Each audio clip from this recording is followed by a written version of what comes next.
guy, I expect to be picked up, like, don't get me wrong, get flowers, treat me like a lady, and like pay for the bill. Like, this shit costs money, like, do you know what I mean? Like, I put all this makeup. I do follow gender equality stuff and feminism stuff, and I was under the impression that your makeup and your outfit is for you and you only, feeling better about yourself, not for anyone else. Absolutely.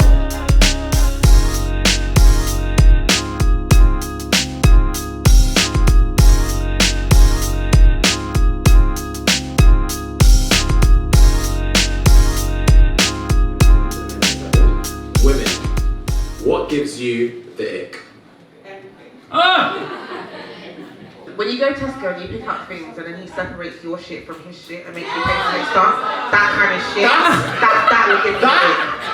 That is appalling. Man gets that barrier thing. That's appalling. Nah, no one should do that. That's appalling. Yeah, that's appalling. Yeah. Separate Sweating, that made me laugh.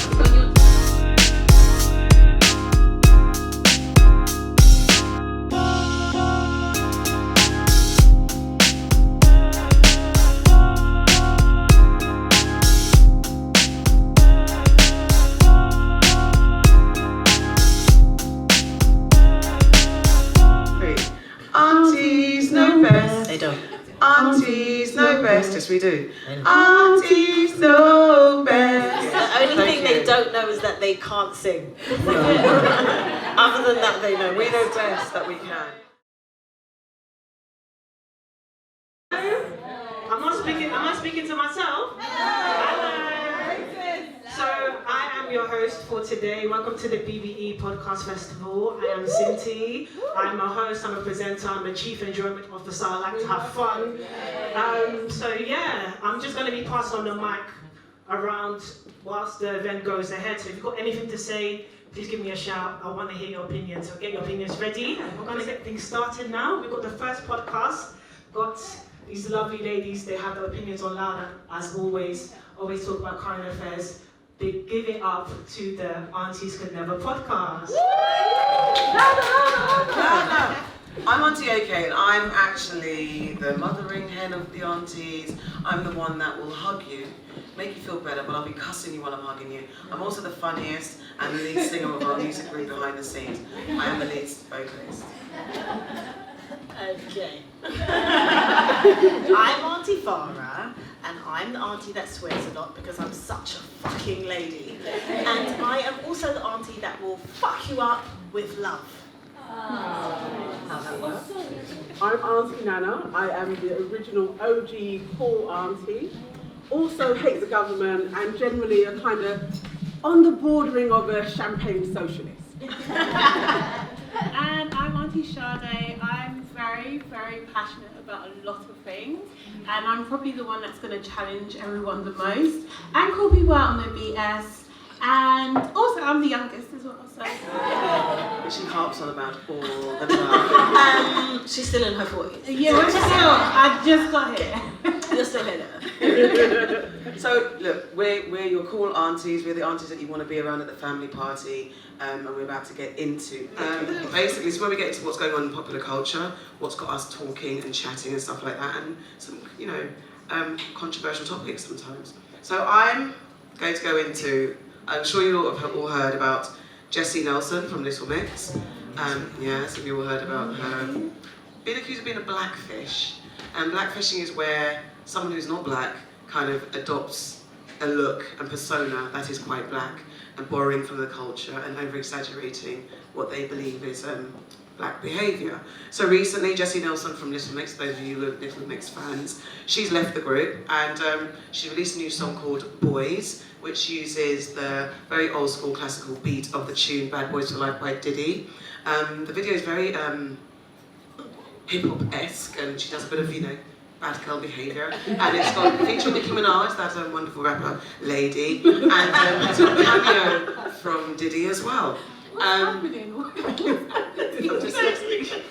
You're explaining it very well, actually. That's what I'm saying. But anyway, so, in the video, she's been accused of visibly darkening her skin. To me, it looked like she had 30 packs of water wave weave on her head.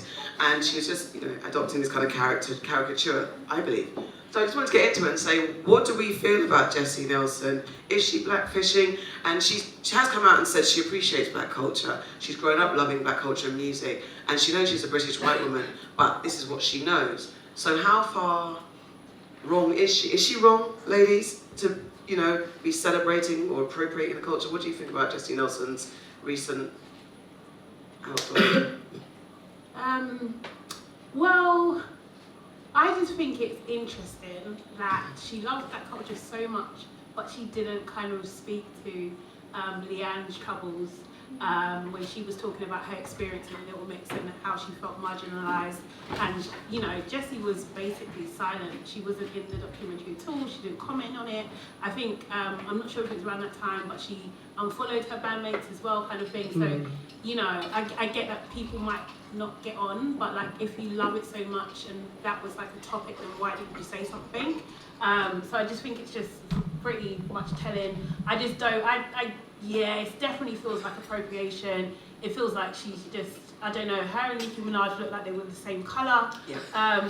It was just bizarre, to be honest. And I was just wondering, like, who is this track for? Who's this video for? Like, the majority of the guys, you know, the track's called Bad Boys. The majority of the guys in the video were black. Like, what are you actually trying to say? Is this good for the culture? Probably not. Do you know what I mean? Like, I just think, yeah, we're kind of past this now. So why go back here? And she's like, she's 30 years old, you know. So yeah. So I think, you know, not to.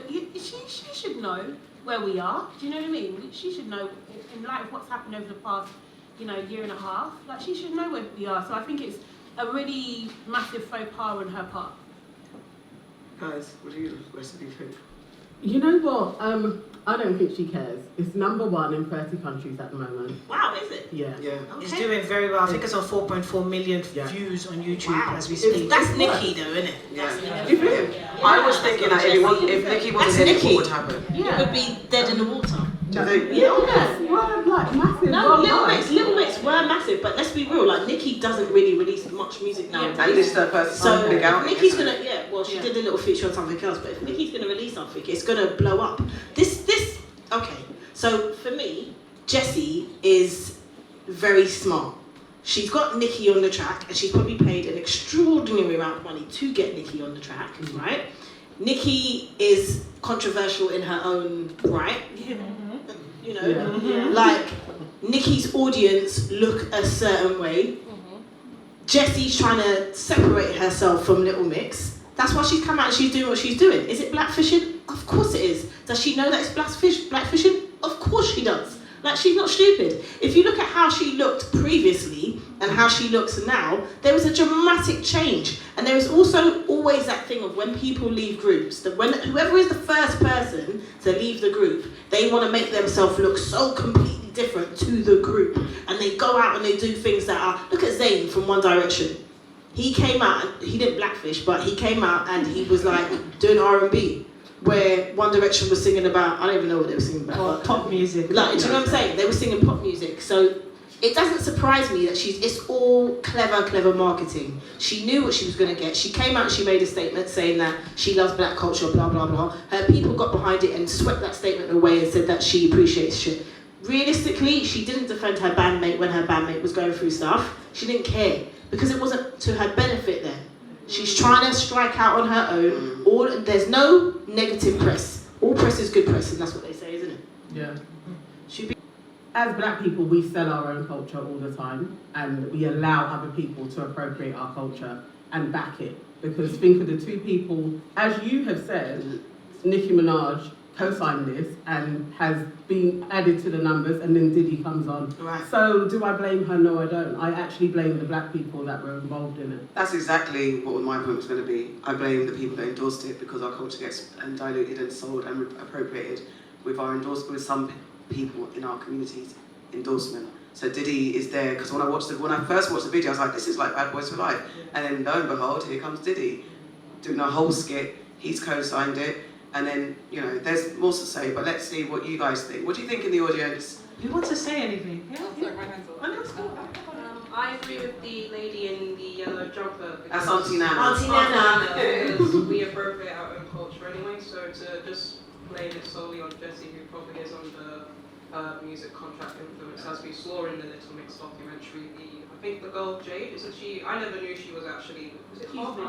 Yeah, so they appropriated her and changed her image. So even if she wanted to, those contracts are, you have to do what they say, or that's your career in any future. No, but you can't diss her, but then ignore the community itself that allows it to happen and appropriates the culture themselves. So But then, that's what I think. Because then it's like, then Jesy has no response. She doesn't take any responsibility. She's just this person who this thing has happened to.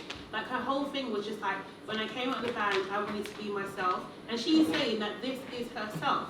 Is she alright? As a black woman. Maybe she does identify. Maybe she's related to Rachel Dolezal. If she does, then say that with your full chest. Yeah. You know what I mean? Like, just lean into that if that's what you're saying. But it's just like this pretend game of like, oh, I didn't really know what I was doing. Oh, I really like black culture. Oh my god, like, but when it matters, you like the idea of blackness, but you don't like black people. That's what it kind of comes across as. Absolutely. And that's the problem that we face over and over again. So it's just a bit frustrating, I think.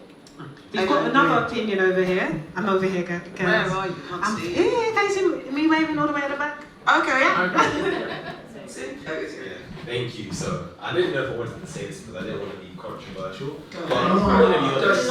As a 19-year-old, I just want to say that if you want to really take on black culture, I really want you to take on black culture. And by that, I don't just mean the good parts that you think is all attractive. I want you to think about, how does it feel to be discriminated every day? How does it feel to be called a nigger a lot of the time? Yeah. How does it feel for you to be walking across the street helping a homeless person or helping an old person and then thinking you're doing something bad? I want you to stand on the streets and be stared at by a van full of police officers. That's what I want you to feel, because you can't just make yourself have all these black features and then still be getting white privilege all the time. It doesn't work like that. You have to have one or the other. Even mixed race people don't have both of them. So you can't just take that on and make money from it, because people have made money from our culture. From NWA days, they've been making money from our culture. And even they went through so much pain during those times. So you don't get the best of both worlds. So what I really think is that if you want to take on black culture, you need to take on the negatives that we unfortunately have to face on a daily basis. Not just the positives and make cheddar off it, because a lot of us out here are grinding all the time, but because of systematic racism, get stopped at a certain point, and we're sick of it, to be honest, but you never have that experience, so don't act like you're all about it and you love us, because we don't know what you say behind closed doors either. Jesy, thank you for that. I completely agree. So Solid Cruz Mega Man has said on social, saying that labels will fork out mad money for a black credible artist to feature with any pop artist or bands. Since my time in the music industry, it's hardly been the same level with UK singers, pop bands who aren't white. Many reasons why, but it's something to think about. He goes on to say, because people have been defending Jesy, he said, well, the fact is Leanne was part of Little Mix.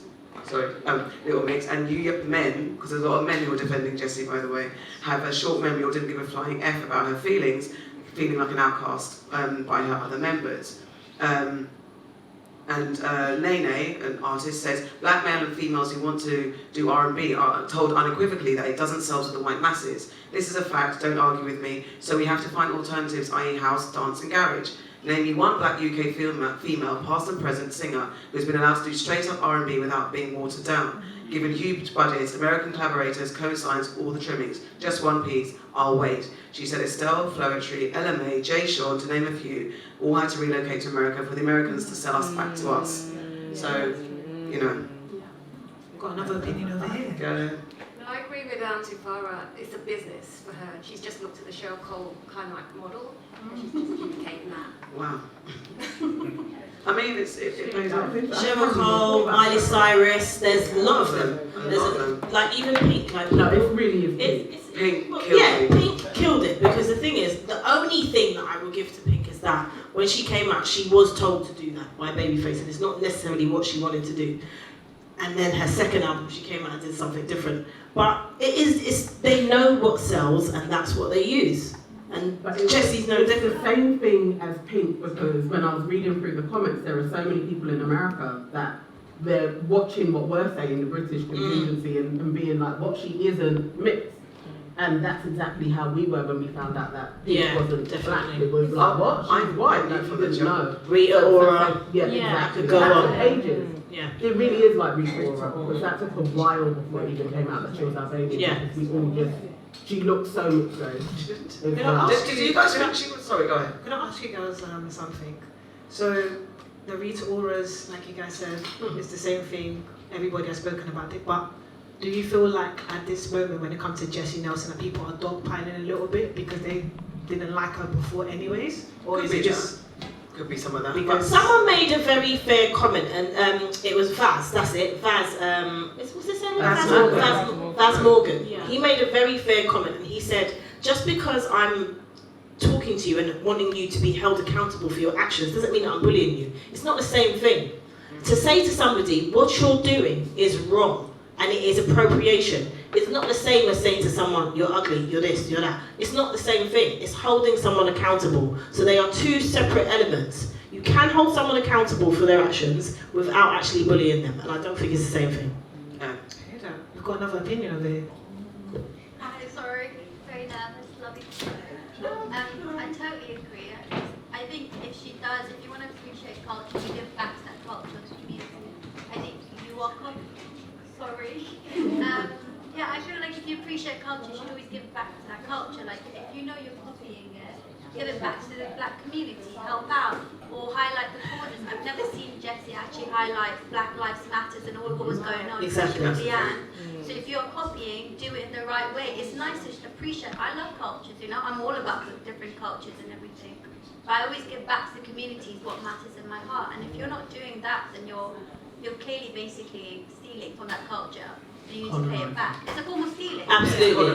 Like the gentleman over there said, you can't appreciate on one hand and not give back and live the experience. Because it's very easy for her to now step away and say, oh, actually, I didn't realise Like what that. Pink did, she went rock. And then Miley Cyrus, when she had her wild phase, which was the black phase, then she went to doing her pop stuff. And then said she didn't like R&B. Yeah, and it's like wearing us as a jacket. No, we're not that. Absolutely not. Shall we move on? Yes. Auntie Farah, what have you heard? Alright, so I'm going to talk about this new 888 number that that Mrs. our favourite Brie Patel has come out and backed. So 888 is a number that they're saying that women, vulnerable women, if you're feeling like you're in a situation where you think you're going to be attacked, or you want someone to track your every move to make sure that you get home safe. It's a government scheme, and they're coming out with BT, and they're bringing out this new app that you can download, and you can have it on your phone so that it will send a message to your emergency contacts if you don't get home when it predicts that you should get home. Now, so my thing is, there are lots of apps out there that already do this. So someone by the name of David Challen, who has campaigned to free his mother, who suffered a lifetime abuse from her husband, he's basically said, stop restricting women's freedom to accommodate male violence. And that is kind of like where I'm at with this. Why should it be that we have an app to help us, in inverted commas, be safe, why are they investing this money to help us in that and not investing money in teaching young boys what is actually the problem with some of the things that some of them are doing? This is my question to you. Like, what is the deal? Why don't they invest in educating young boys rather than in restricting women? I mean, yeah, I think they should absolutely do that, but I think it's not just young boys either, you know what I mean? I think it's just widespread. It's just how, like, when you have, like, the chief of police endorsing it, when you have, like, Boris Johnson endorsing it, you know what I mean? He's a grown man that's running our bloody country, and he thinks this is a good fucking idea. It's insane. It's just actually insane that, okay, if I'm feeling vulnerable, I've got to text the number. Like, you know what I mean? How about don't rape me? Like, how about don't try and hurt me? Like, how about that, like, instead? It's just freaking ridiculous. I just think it just shows the state of where we are, really, and it's just ongoing. It feels like, does anyone watch Handmaid's Tale? Handmaid's Tale? Yeah. You see how that starts? Very subtle. This is what it feels like. It feels fucking surreal. If I'm scared, I must text the number for you to track. And well, you're part of my privacy as well. Then you're actually tracking me, and then you're normalizing you tracking me. Yeah. Like it's just a weird scenario. And then even just to add on that just a little bit, like what was it? Chief of Police was saying, or that if you feel in danger with a cop that's on their own, that you should run or hail down a bus. Yeah. Sorry. That is very good. Hail a bus, because buses stop at not bus stops, right? Have you tried to hail a bus not at a bus stop? Does it stop for you? Doesn't, does it? It's not even that. Have you tried to run away from a police officer? Well, there's Right. that. You know, because I'm black, I can run away, and nothing will happen.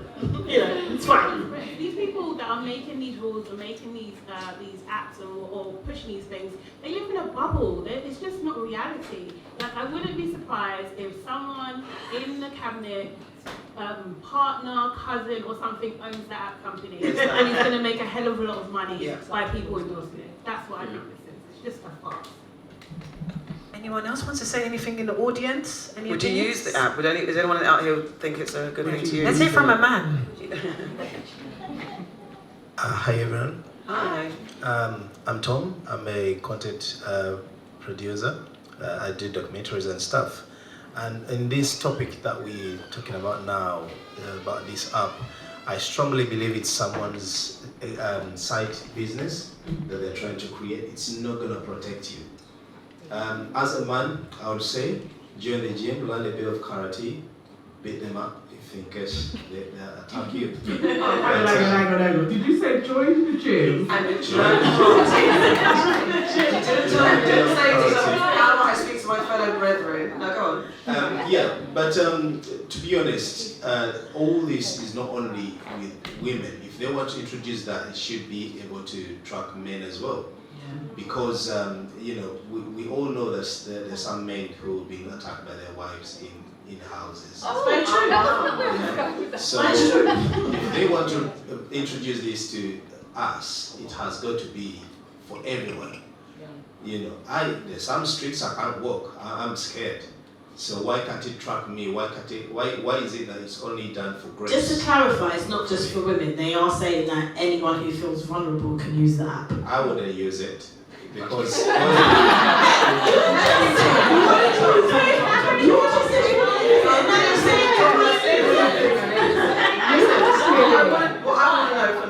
well, the reason why I wouldn't use it, the police will track me down. Exactly. Yeah. So no, I'm safe. So you want us to use it then, or? No, I don't want you to use it. You like, I'm a Christian, okay? I strongly believe that God gave us that sense of security. You know when times are wrong. Okay.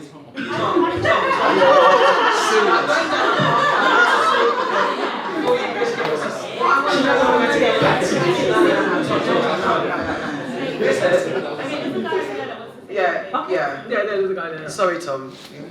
We saved you, don't worry. So I think the problem is men need to start standing up and talking to men.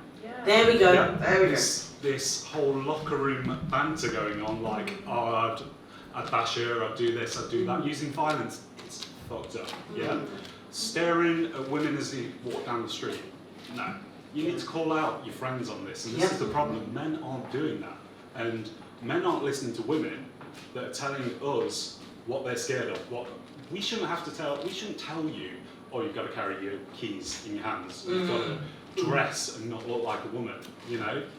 This shouldn't be anything like that. It should be, men, just don't rape or beat up women, you know?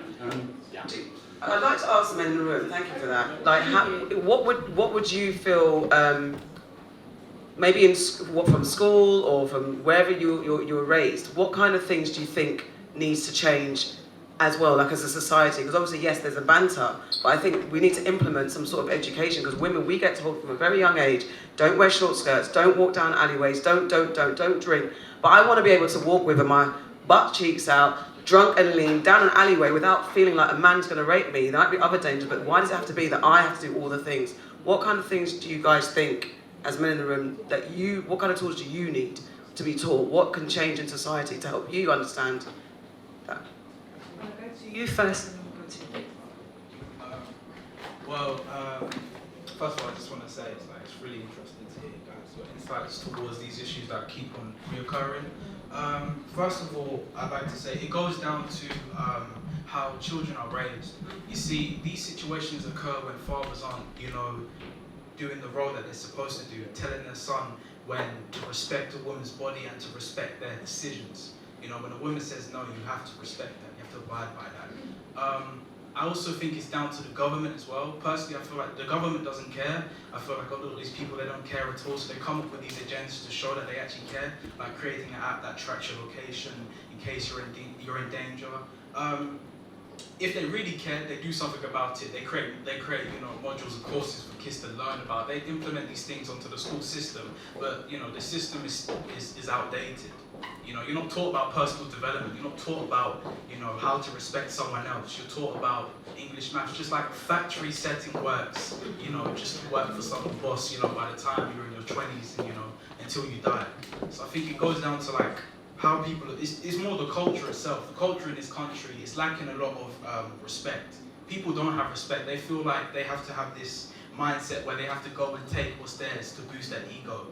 There's a lot of greed that breeds within a lot of people here, which causes a lot of conflict. And, Wow. Thank you very much. That's a word. What he said. Got another opinion? Yeah.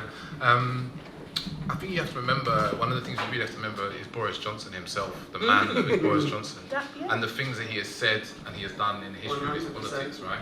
Which are the British public have been very quick to forget. The sexism, the racism, all that sort of thing. And so, how can he stand up and say this is wrong when these are things he's probably been guilty of himself, right? So first of all, you're looking from a top-down point of view.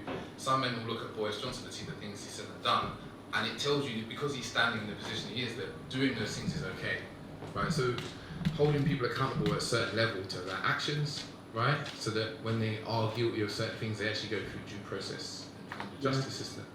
I think there's also, it's quite multi-layered, right? Because it has to happen in multiple places at once, from the home, whether that's mothers and fathers, teaching kids about, I'd say empathy. Empathy is the thing I always go back to, is like, if I'm going to treat a woman in a certain way, I'm not thinking of how she will be feeling in the way that I'm treating her. So if we start empathizing, understanding the impact of our actions more as men, like whether that's staring, whether it is inappropriate comments, whether it's like slapping bums, things like that, it's like, how would you feel if that was you? How would you feel if that was you every day, all the time? Because when we start to empathize with people, we're like, oh, actually, that would feel horrible.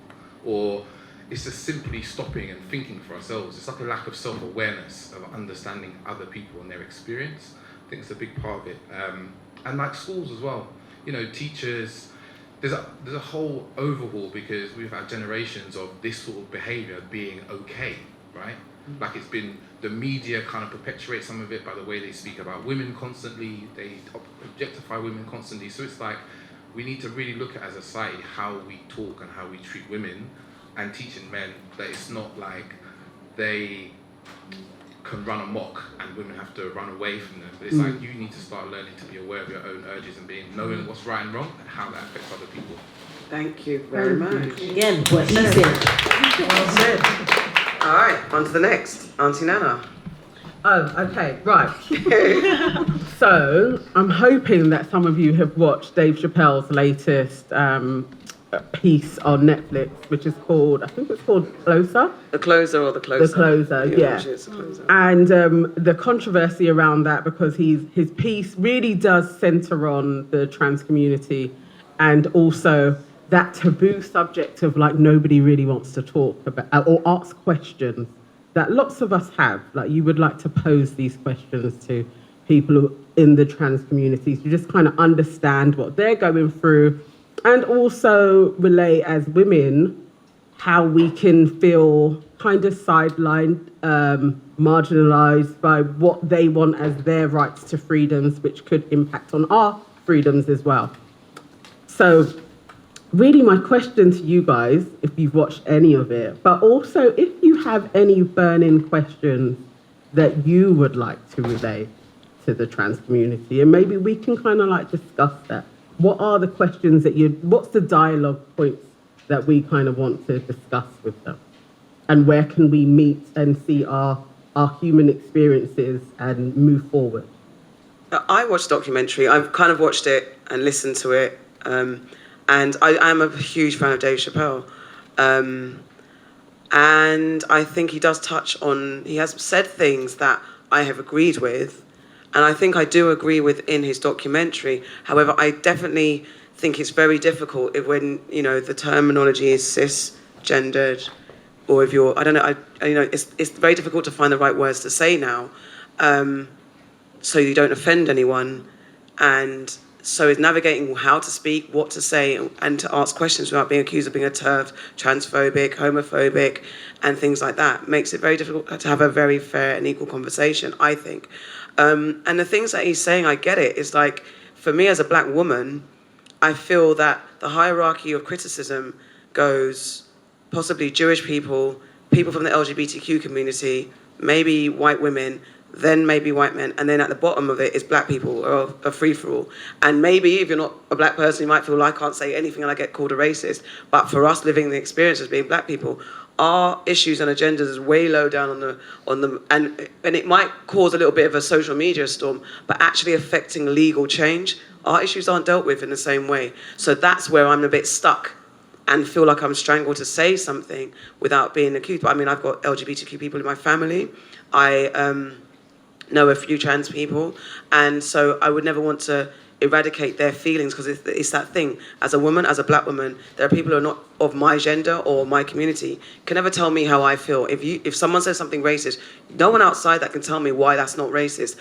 It was racist to me, and that's it. You don't have a license to talk about that. So similarly, it's quite difficult to tell a trans person how they feel about Dave Chappelle's particular line of comedy or line of commentary. However, being a heterosexual woman or born woman, I hear what he's saying when you feel like you can't say anything without exploring it, without feeling like you're offending someone. And there are some legitimate concerns about this space that I think we have the right to talk about. I think J.K. Rowling has also been cancelled in quotes for her comments. And I read her article, and there were points that she made that are quite fair, that there are young people who are being not encouraged, who maybe feel that they're not in the right body, and so they get supported into transitioning. And there's a real conversation about those who want to change back, because they were young people who have lots of hormones going on and issues, and actually what they needed was therapy. What they needed was actually some time to figure it out,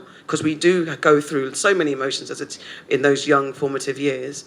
But to say that then someone might say that you're being insensitive to the trans cause. And if people start saying, well, if someone feels in their body that they want to change, and we're saying, no, you have to wait till you're 16, you have to wait till you're 18, you have to wait till you're 21 before you can do anything, then you're diminishing their rights. I just think it's so weighty, aunties.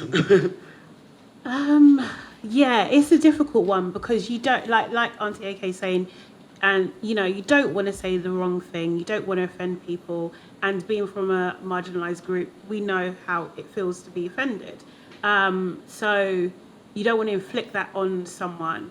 I think it's just difficult when you can't just have that open conversation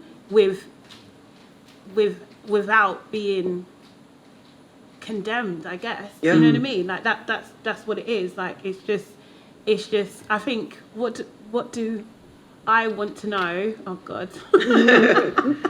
I think, oh God, really putting it out there. But I think I would want to know why it's so important for trans women in particular to use the term woman when they could use the term trans woman. And I just want to know, that's what I want to know, because I don't really fully understand.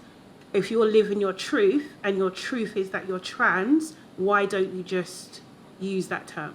That's what I struggle with understanding. I want to know more, and I'm trying, like I'm following, maybe I'm not trying hard enough, but I'm following a few people on social media, do you know what I mean, kind of thing, and trying to learn more in the ways that I guess I learn and stuff. But yeah, because I'm very, as a woman, I'm very much aware of that our issues are kind of being pushed to the side, and as we're all saying, I guess, do you know what I mean? As black women, we're I hate to even say it, but we're kind of at the bottom of the pile. Do you know what I mean? So it's just like white women's issues come first, then everybody else, and then us. Do you know what I mean? And like most of the time, when black women in particular galvanize and bring forth change, it helps everybody. Do you know what I mean? So it's just like we're not being listened to, and sometimes our causes are hijacked and stuff. But now it's just like we've kind of been taken over. It's like a two-pronged attack, it's kind of thing. That's how it feels, and like that's genuinely sometimes how it feels. But you know, I feel like there's space for everybody, for sure. Do you know what I mean? And it's not about diminishing someone's experience or anything like that. But I think like we need to be a bit more, because the thing is, it's hard to get this out, but what I don't want to do is start agreeing with bigots. Exactly. Right? Do you know what I mean? I don't want to do that, because it really isn't that. So like sometimes when, you know, let's say Piers Morgan might say something like controversial but kind of hits a note, you're just like, oh, why am I in this space? Like I should be agreeing with this guy, he's mad. Do you know what I mean? It's that broken clock thing. But I think that you hit the nail on the head with that, because for me what it is that I find that the media wants to pit us against each other. Right, yeah. So they create these differences, whereas really and truly we're trying to get to the same point. Yeah. So they make it seem like an issue as a black woman is different for an issue as a trans woman.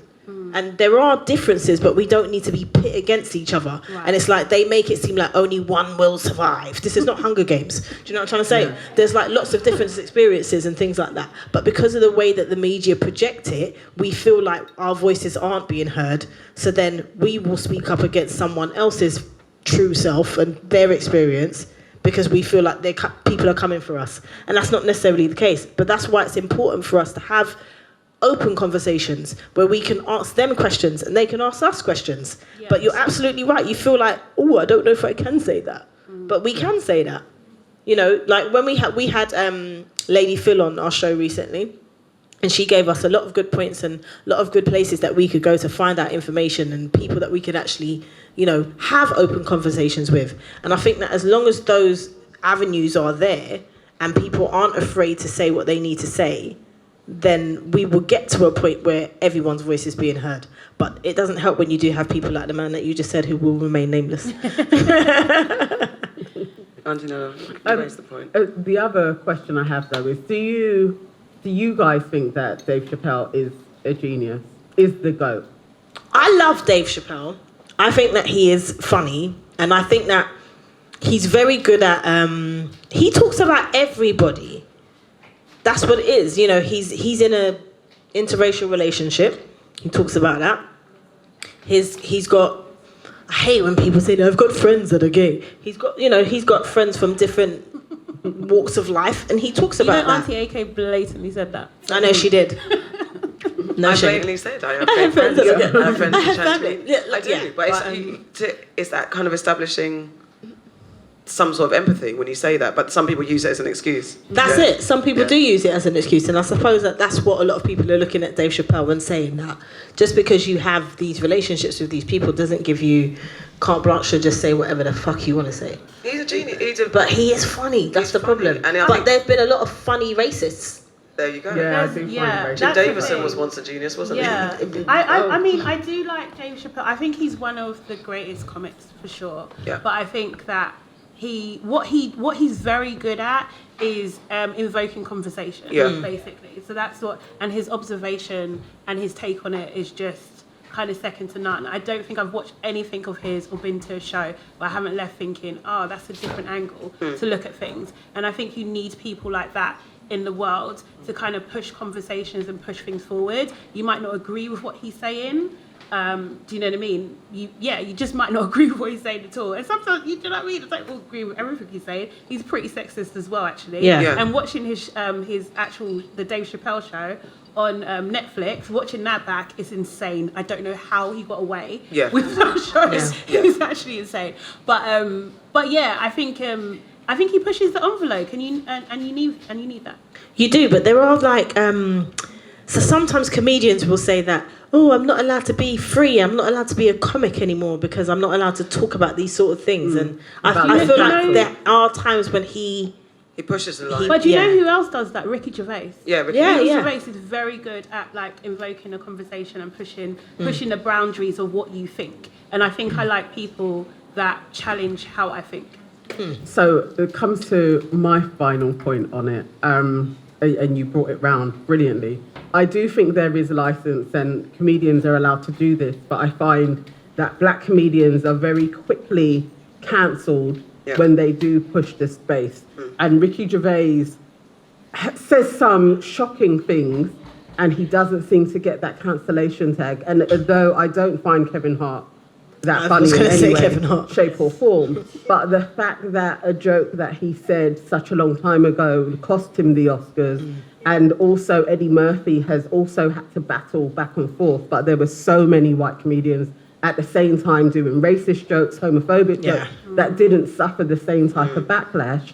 I think when he said, you know, can you have a gay person who is white and racist, I got his thread of thought where he was taking the comedy lines of you so want to cancel me, you want to like remove this from Netflix, you want to cancel my livelihood. And that to me is a form of racism that overtakes actually what he's saying about the trans community, like opening up that dialogue. I think that cancel culture is it's spread about all the time. There are points where people do need to be cancelled criminally, like you need to be removed.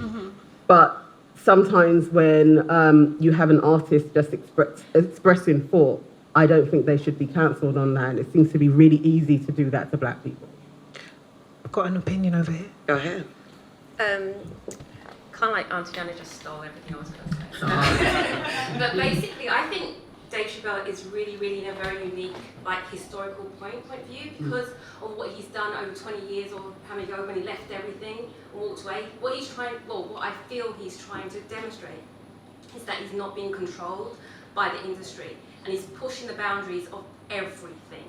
And he's looking really hard to see what can he push, like Auntie Jana was saying, that will really tip over and get the dialogue going and the conversation going. So he wants to be cancelled. He really wants you to see how far can you push before he will not. How, you know, what is his price? Like, what is his price and what's the price that people are willing to pay? Because like you said, there's the Jewish community, there's the LGBTQ plus community, and it goes down. And people are very nervous. Even how you pose the question about the LGBT, the whole conversation, Dave, was a bit different from the other way of the question, because you're kind of like nervous, you're treading the ground of what is sensible, what will not go out on YouTube and then be TikTok, like, I mean, we're just starting, we don't want to get cancelled straight away. Exactly. We've got electric lawyers.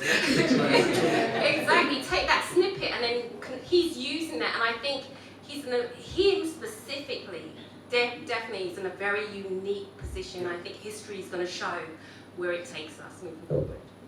Thank you very much. And Auntie Charlotte. Oh, do you want a final point? Or No. I was just going to say, so my kind of like, I guess it's like a question to everybody. Has everyone watched Squid Games? Yeah. Yes. Okay. Friggin' loved it. If Red you light, haven't, green there light. might be spoilers, I can't lie. So mine is a really fun question. If you was the front man in Squid Games, designing the game, which game would you have? Oh my God. I would have. Ooh, what game would I have? Do you know what's in my first thing that came? I heard someone say, I think Kiss Chase. I don't know how it would work. I don't even know why. It's the first thing that came to my head. Kiss Chase. And then do you guys remember? I don't. Okay, God, it's niece and nephews because you're all 4 years old, I suppose.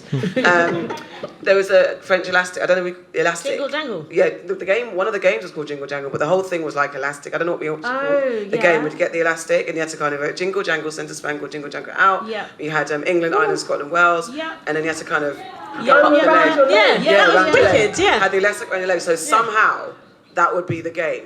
And what the consequences would be, and if you, I suppose if you tripped up, you get shot. basically. And that's it.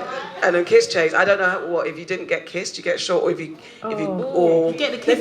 The kisser should get shot. The kisser should get. I don't know how it works, but somehow what If you happened? catch the person and kiss them, then hide and seek. Oh yeah, so you catch them and kiss them and kill them. Yeah. Wow. Oh wow. So basically, for the first time, not being kissed is a winning thing. Altifara. Good old fashioned had, you're it. Like, you know, if I catch you, dead. That's it. Simple things. That's it. Shit, I had no games in my head. Like, I'm really like, what did I play? There was just had and stuff like that. What, blackjack?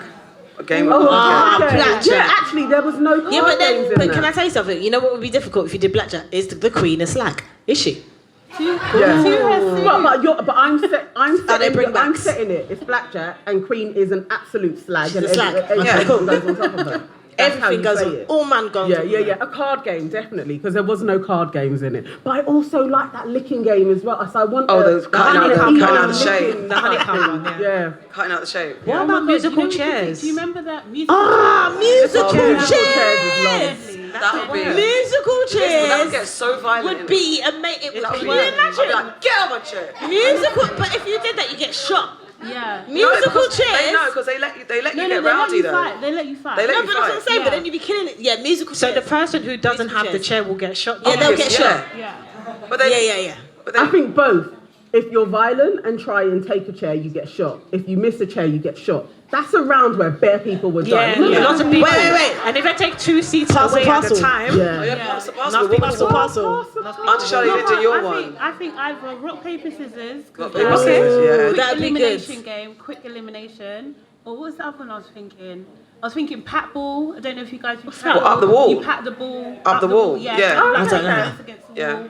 That sort of thing. Red Rover is kind of What's like. Red Rover? Red Rover. I call my friend over. Who do you call over? And you No. call someone over and then Sorry, you have what? to. That must be an 80s thing. You gotta like bust through Yeah. the like you hold hands and you gotta bust through the Now let's whole play hand it now. thing. How'd you do it? Sorry, no, how'd you do it? That's literally, It just you sounds hold long. hands, somebody has to hands. run towards you and you gotta hold them. Yeah. If they're not bust allowed to. through, If they or bust they through, break your then they hands. can. Yeah, they can pay it. So who gets shot? The break handers or the No, person because who you runs have through? to win. You have to get to the other side. Yeah, you gotta break through. So if you don't get break through, you get So shot. whoever Okay. gets, maybe there's a time limit, and whoever doesn't get through in a certain time, then they will die. Young gentleman over there. What? Sorry, can I just okay. ask somebody, if you've ever played tug of war and you've watched that, does that technique work? Because I want to do this on a You don't want to games night. break your back or doing What, all the that. going back? But does it work? It If must it works, I think so.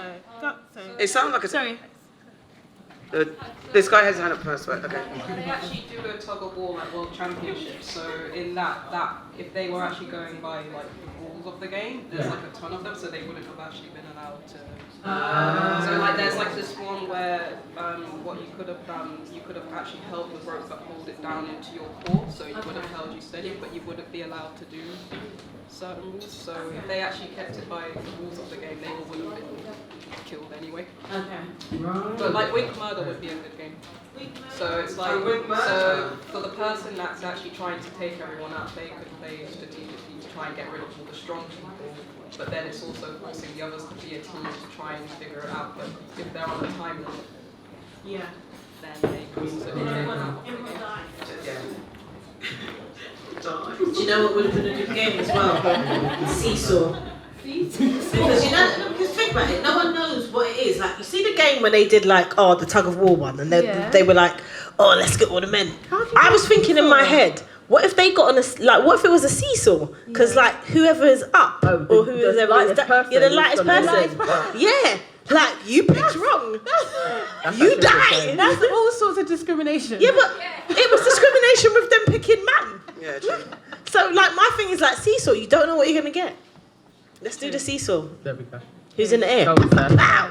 I just got a question for you guys.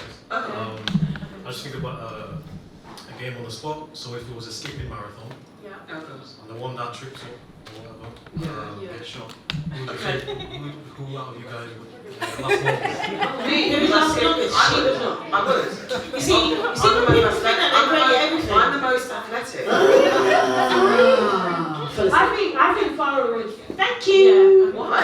Why would you go against me? I'm lost in. Like, have you seen her skip though? Like, great. Lads, I'm lost in. But have you skipped? When was the last time you skipped? I skip all day long. You don't skip I all day do long. skip. How When did dare you you? last skip? I skipped about 2 weeks ago because you I got a didn't. rope in my house. Yes, I did. No, you don't What skip. are you talking about? You never I've skipped. got a rope. When did you skip? It's got a timer on it. What skip? Counts the I never seen. You never showed me a I have a skip. child who's 8 and we skip. I've got a skip. You ain't got a skip. I've got a skip. When was the last time you skipped? Yesterday.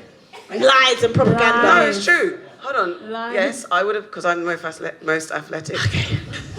I did The hurdles. truth is, I would probably. I'm You're fine out, to you're die. out, So you're out. Yeah, Auntie Nana's always fine to die. I'm She's fine not to die, fighting. but I'm not making it really. 'Cause I do have a skipping rope when we were doing when we was waking up early and doing exercise. Oh, yeah. And I tried to skip and I only That's what I'm got to 10. Okay. 1, 2, 3. Aunties know best. They don't. Aunties know best. Yes, we do. Aunties know best.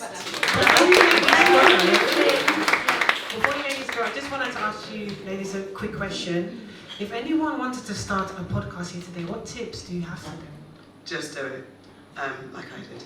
I think if you have an idea, try it out. I think there's nothing. Do you know what? That is my word. Just do it. Think about what you want to do. Have a bit of a plan about your idea. The resources are there. We record over Zoom. There's lots of platforms that you can then put your content out on. You have to just do it and figure out along the way. Think about who your audience is, who you want to speak to, what your core points are. You can't be easily swayed and for 1 week is about cats, the next week is about politics. Think about who you are, what it is and what you want out there. And just do it. Listen to lots of other podcasts if you really are coming to it blind. Listen to them, watch them, there's loads of resources out there. And just do it. I don't know, Aunties, if you want to add to that. It really is. She doesn't work for Nike, by the way. I don't even mention it. She's shamelessly plugging. No, I'm not. You lot brought up Nike, you know. It's the power of marketing. You I can't just say think those words. consistency. And yeah, right? consistency. So we've been doing this, we started this in lockdown, and we've literally maybe only missed 2 weeks. Like, we've literally been, and we have all got businesses in terms of we're all entrepreneurs, and have side hustles with our daytime job, but either or that kind of thing. Wow, So, boss lady. yeah, so Oh, it's yeah, possible. It's possible to do it. If you're passionate about it, then you'll make it happen. Yeah. Love it. And where can everyone find you on the socials? So, we are on YouTube, Instagram, Twitter, and just look for Your Aunties Could Never. And our website. And our website, Yeah. yourauntiescouldnever.co.uk.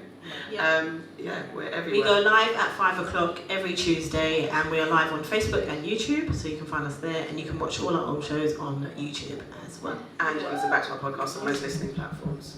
Amazing. Let's give it up for Aunties Could Never. You guys have been amazing, by the way. Is everybody still there? Yeah? Are we enjoying yourselves? Yeah? Amazing, amazing, so amazing. So the next podcast is Unhinged Bumbled Up podcast. Give it up for them. I'm Phil. I'm the co-host of Unhinged and Bumbled Up, which is a dating and relationship podcast. So, about dating apps. There's a massive divide between men and women on dating apps, okay? So, you've got men who literally, they will go swipe right, swipe right, swipe right, swipe right, swipe right, swipe right. Whereas you women, you take a lot of time to look through, you look and everything like that. Now, I am going to explain the reasons for this with the power of drawing that isn't that good. So, where the problem lies is on dating apps, there's 80% men, yeah? And only 20% women, okay? Now, why is that a problem? Because out of that 100%, 80% of women only will swipe right for 20% of men, okay? So that leaves the 80% of men getting swiped by 20% of women. Does that make sense? Yeah, we'll break it down into numbers.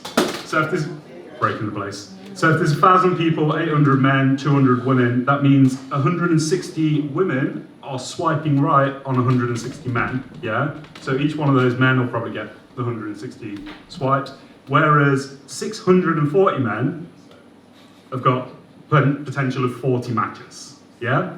So this is why. That's not a lot of options. No. And this is why men are constantly like that, because they're sat there like, they will probably get 1 or 2 matches, yeah?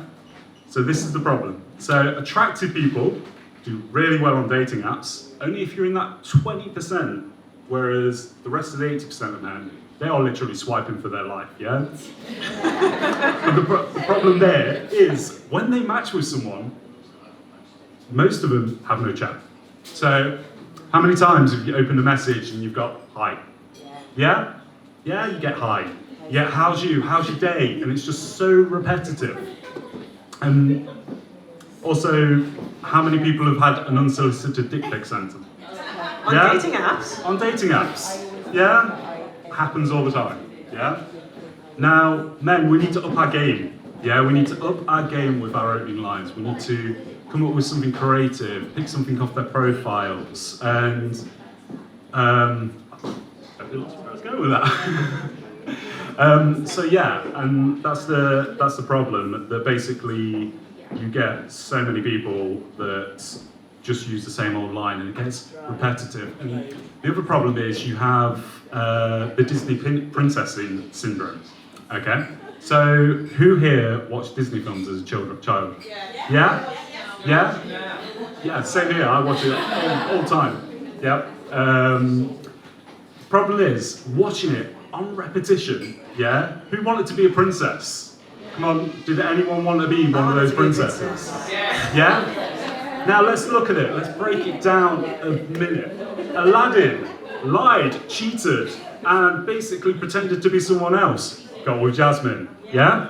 You got Beauty and the Beast. He basically locked her up, and then, there we go, Stockholm Syndrome going on there. Cinderella, Prince Charming danced with that girl for like hours on end, and she ran off, lost the slipper. Now, I think the glass slipper was meant to fit perfectly, yeah? How the hell did it fall off? And then he sends his mate to go around the whole of the kingdom to try and find that person that matches that. So you're telling me Cinderella was the only person in that kingdom with a size 6 feet?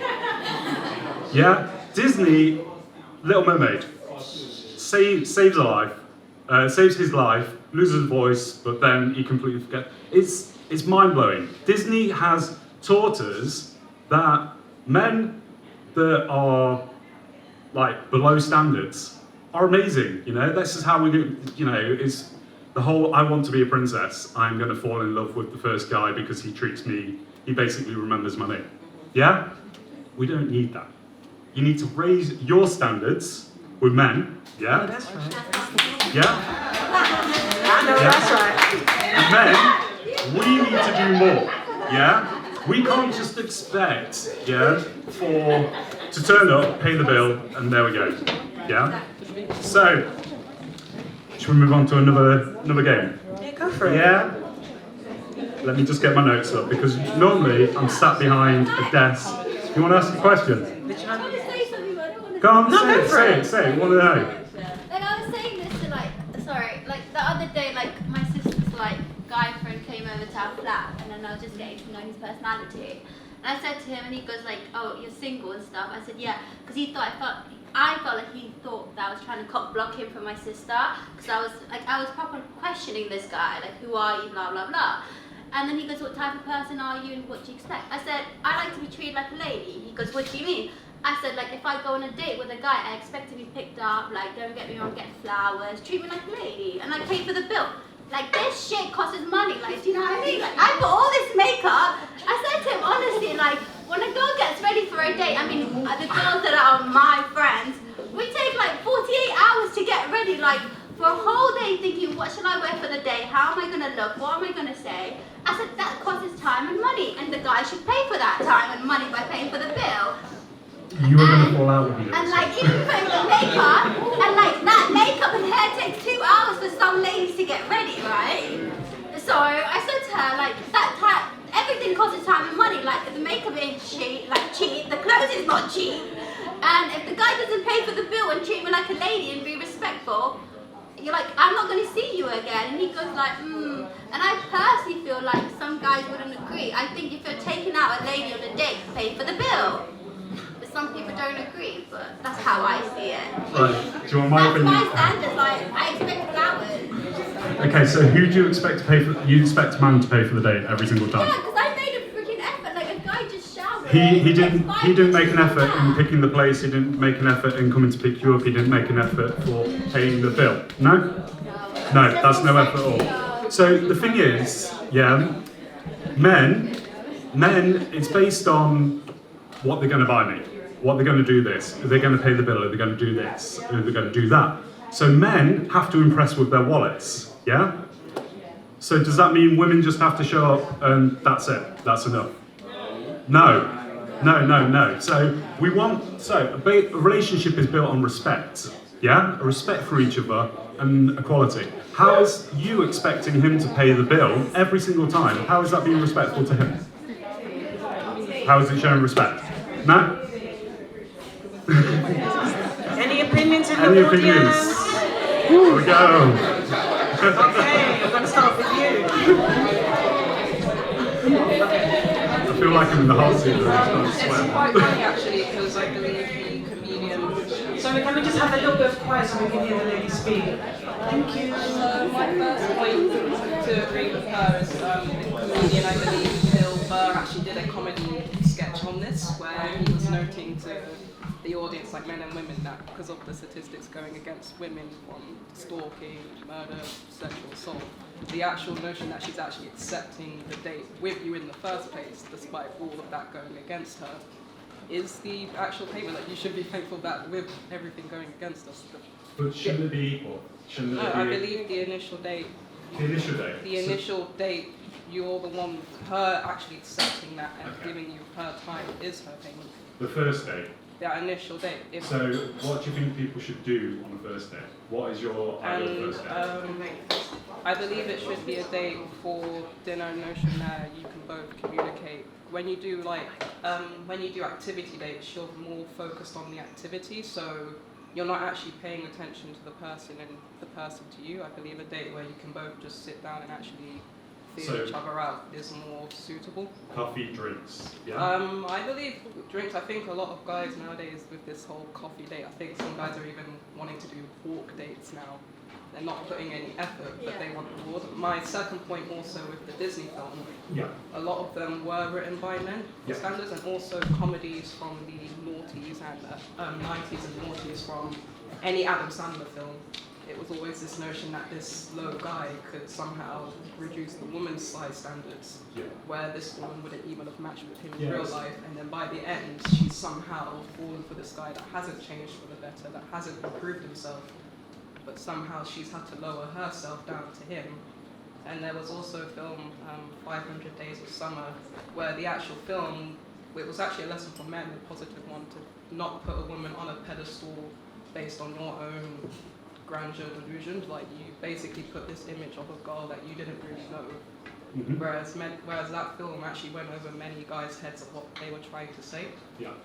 So there are films and notions that teach guys things or teach guys the wrong things, but they It's a lot about patriarchy, isn't it, and the fact that... But they're films that guys wrote themselves, so you can't put that on us, but then that was the films that you guys wrote. No, I'm not putting it on you, but I'm saying, for watching it as a child, you watch it repetitive, and it instantly becomes into your subconscious that this is what I want, kind of thing, as a young age, you know?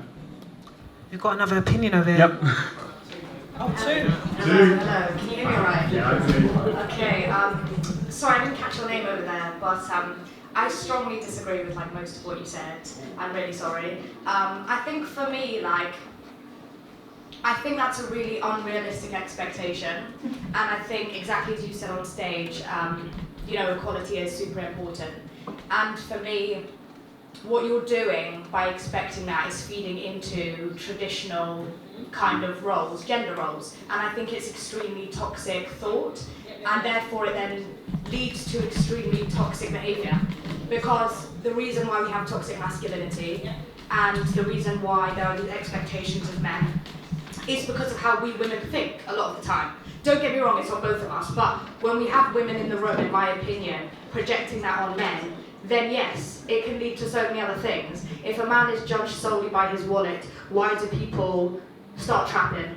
why do people start stealing? Do you know what I mean? I feel like there's definitely an effort put in by them asking you out, turning up, going on the date, treating you respectfully. And I think being treated by respect is more important than paying for a bill. So yeah, I've got a lot to say, but I'd love to chat to you afterwards, because I'd love to change your mind, so yeah. We'd love to see. Hey guys, in terms of dating as like a whole, I think it's so interesting like how people like perceive the first date. Like for me, the first date, I don't know you from Adam, do you know what I mean? So I think it's foolish to, you know, give you my best self from the beginning, because I don't owe you that, and I think it's so important in the age of like protecting one's energy. Why would I want to put everything on the table at once? I need to see like who you are as a person, you know, and that like inevitably is going to take time. For a first date, I think, you know, as we mentioned, like coffee dates and going for walks are like becoming more popular, and I love that because again, it's like, in terms of you investing your time, it's not that big a cost to you. In terms of like it being a coffee, for the guy, it's only what, like maximum like a $5 for a coffee, even if you go to a really posh place. And if things don't go as you want them to go, it's not that bad a cost to you. Whereas if you go all in, you know, going to like a super nice restaurant or whatever, even if you can do that and like your, you know, disposable income can afford you to do that, I just don't understand why you would invest so much in someone that you don't know. And I think we need to take more time to actually get to know people and value our time more in terms of, you know, who deserves to like be treated like a queen, and you know, who actually deserves to see the side of my pocket, you know, which is, you know, respective of the hard work that I've done. Do you know what I mean? I think, you know, time as a concept is one thing that we just can't get back, and it's not something that we ourselves should take lightly in terms of, you know, time that you dedicate to yourselves, to your friends, to your family, to your work. Like that very much does apply to dating as well. And I think we just need to take the first step in that first date and not expect too much. Give yourself time to build that, and even if it doesn't work out, like take what you can from that situation in terms of, okay, it didn't work out, but how did I grow as a person from meeting this person? Or what places around London did I see that I can then go to with my friends, for example? There's always a win, but I think it's just about being in the right mindset to actually see that win when you're dating someone. Just a thought. You've got another opinion over here. Lots of opinions. Yeah, so I just wanted to throw in a man's point of view. I am in a 2-year relationship.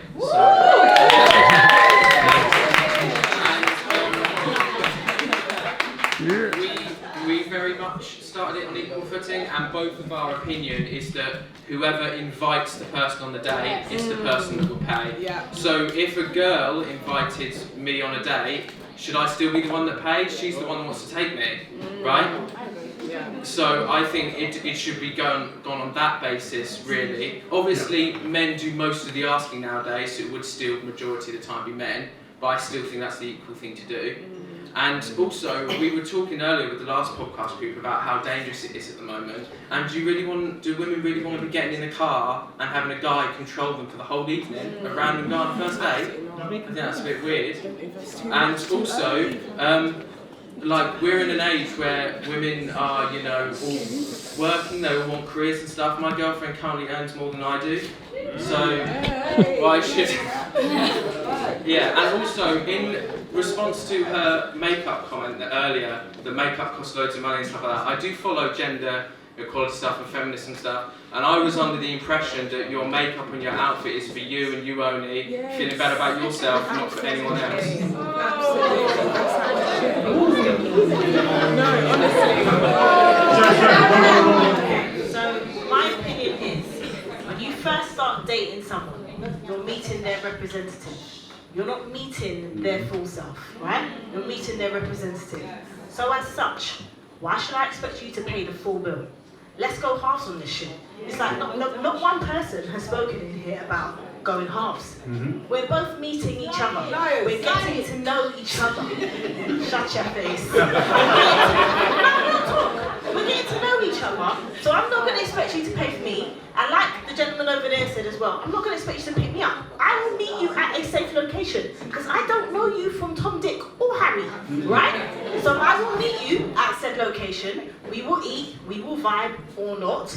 I will pay my half, you will pay your half.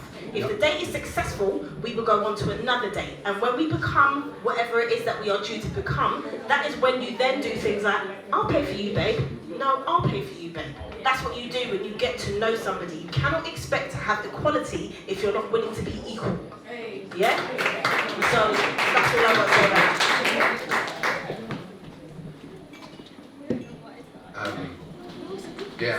I work on this, right? I coach and help men with dating.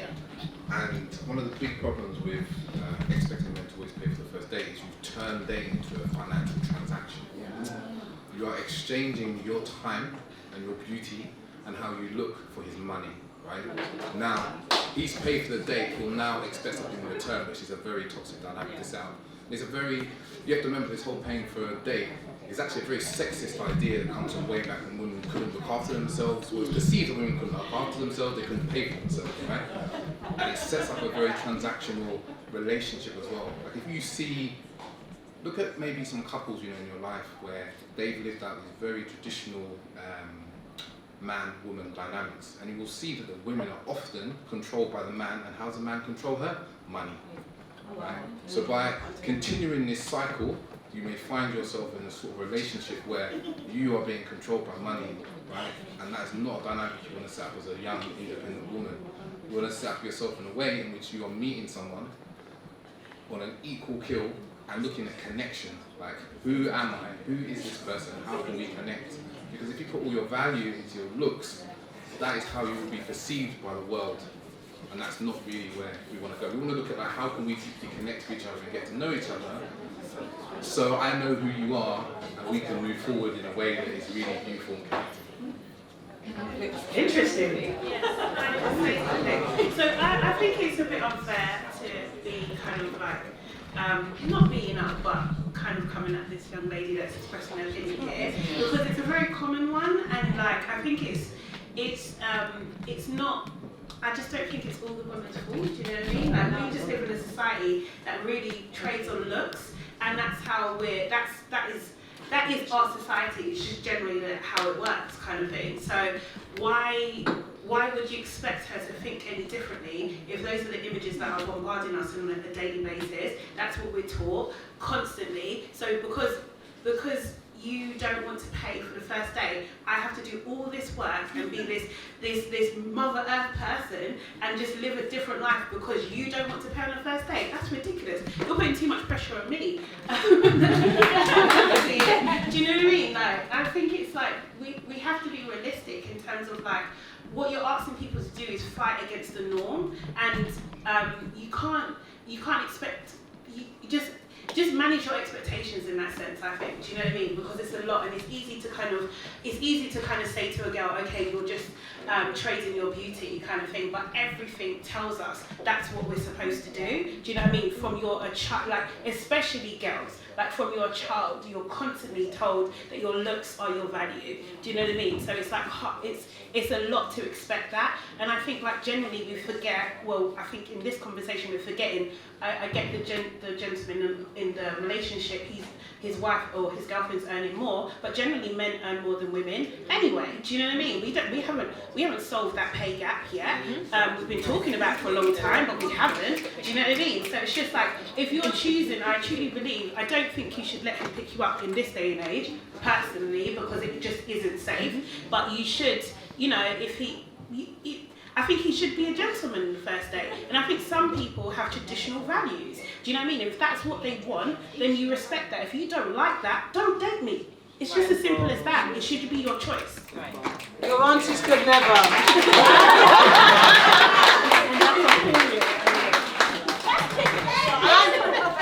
Sorry.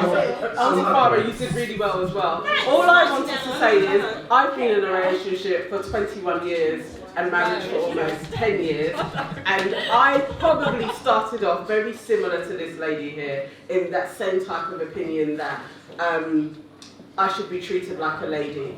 And it did actually set a tone.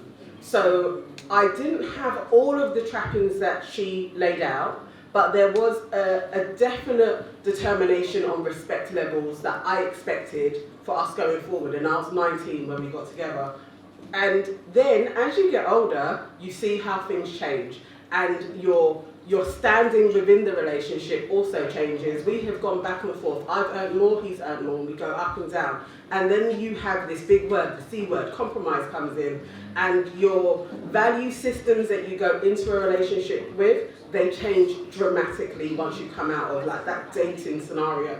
But I do think for women, I think it's important to actually have your set standards, that you are like, this is what I'm running with, and you run with that. It doesn't matter if there are loads of men that are like, that's not for me. You've just weeded out the chaff. Like, it's cool, that's fine. And then you'll get to the guy that understands, this is my lady, and I'm going to be the gent, and then you go forward from there. So it's good to actually be very definite in what you want. Auntie Farah, Auntie Sade, Auntie Nana. Your aunties could never. I'm just saying. Has anybody got any dating disasters? I have one, and I swear to God, it's only because you just said poo. Like, it's not me. One of my very good friends, she knows a girl that knows a girl. And This was on our I first swear episode. down, this is not me, because I can testify to this, because I don't go shit anywhere other than my own house, right? So it's definitely not me. But anyway, this girl had a date with a guy. It was amazing. She stayed over. They did the do. Not the doo-doo, but they did the do. Yeah. And then like he said to her, I've got to go to work, I'll leave you in the house to drop the keys in my letterbox, right? Okay. So she was like, oh my God, this is so fantastic, this is going to be my new husband. So she took a dump in the toilet, and she like flushed the toilet, but the dump wouldn't leave.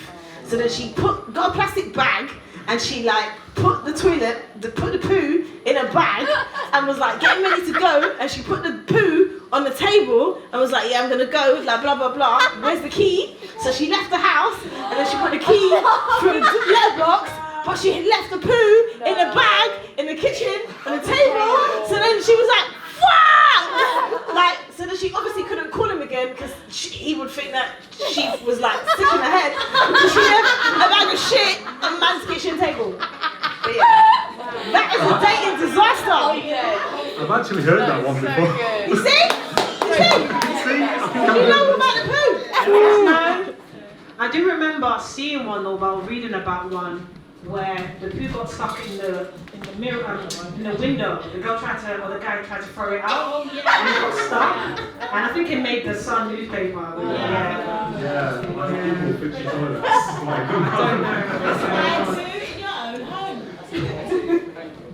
Coming up on tomorrow's episode, we're talking about cuffing season.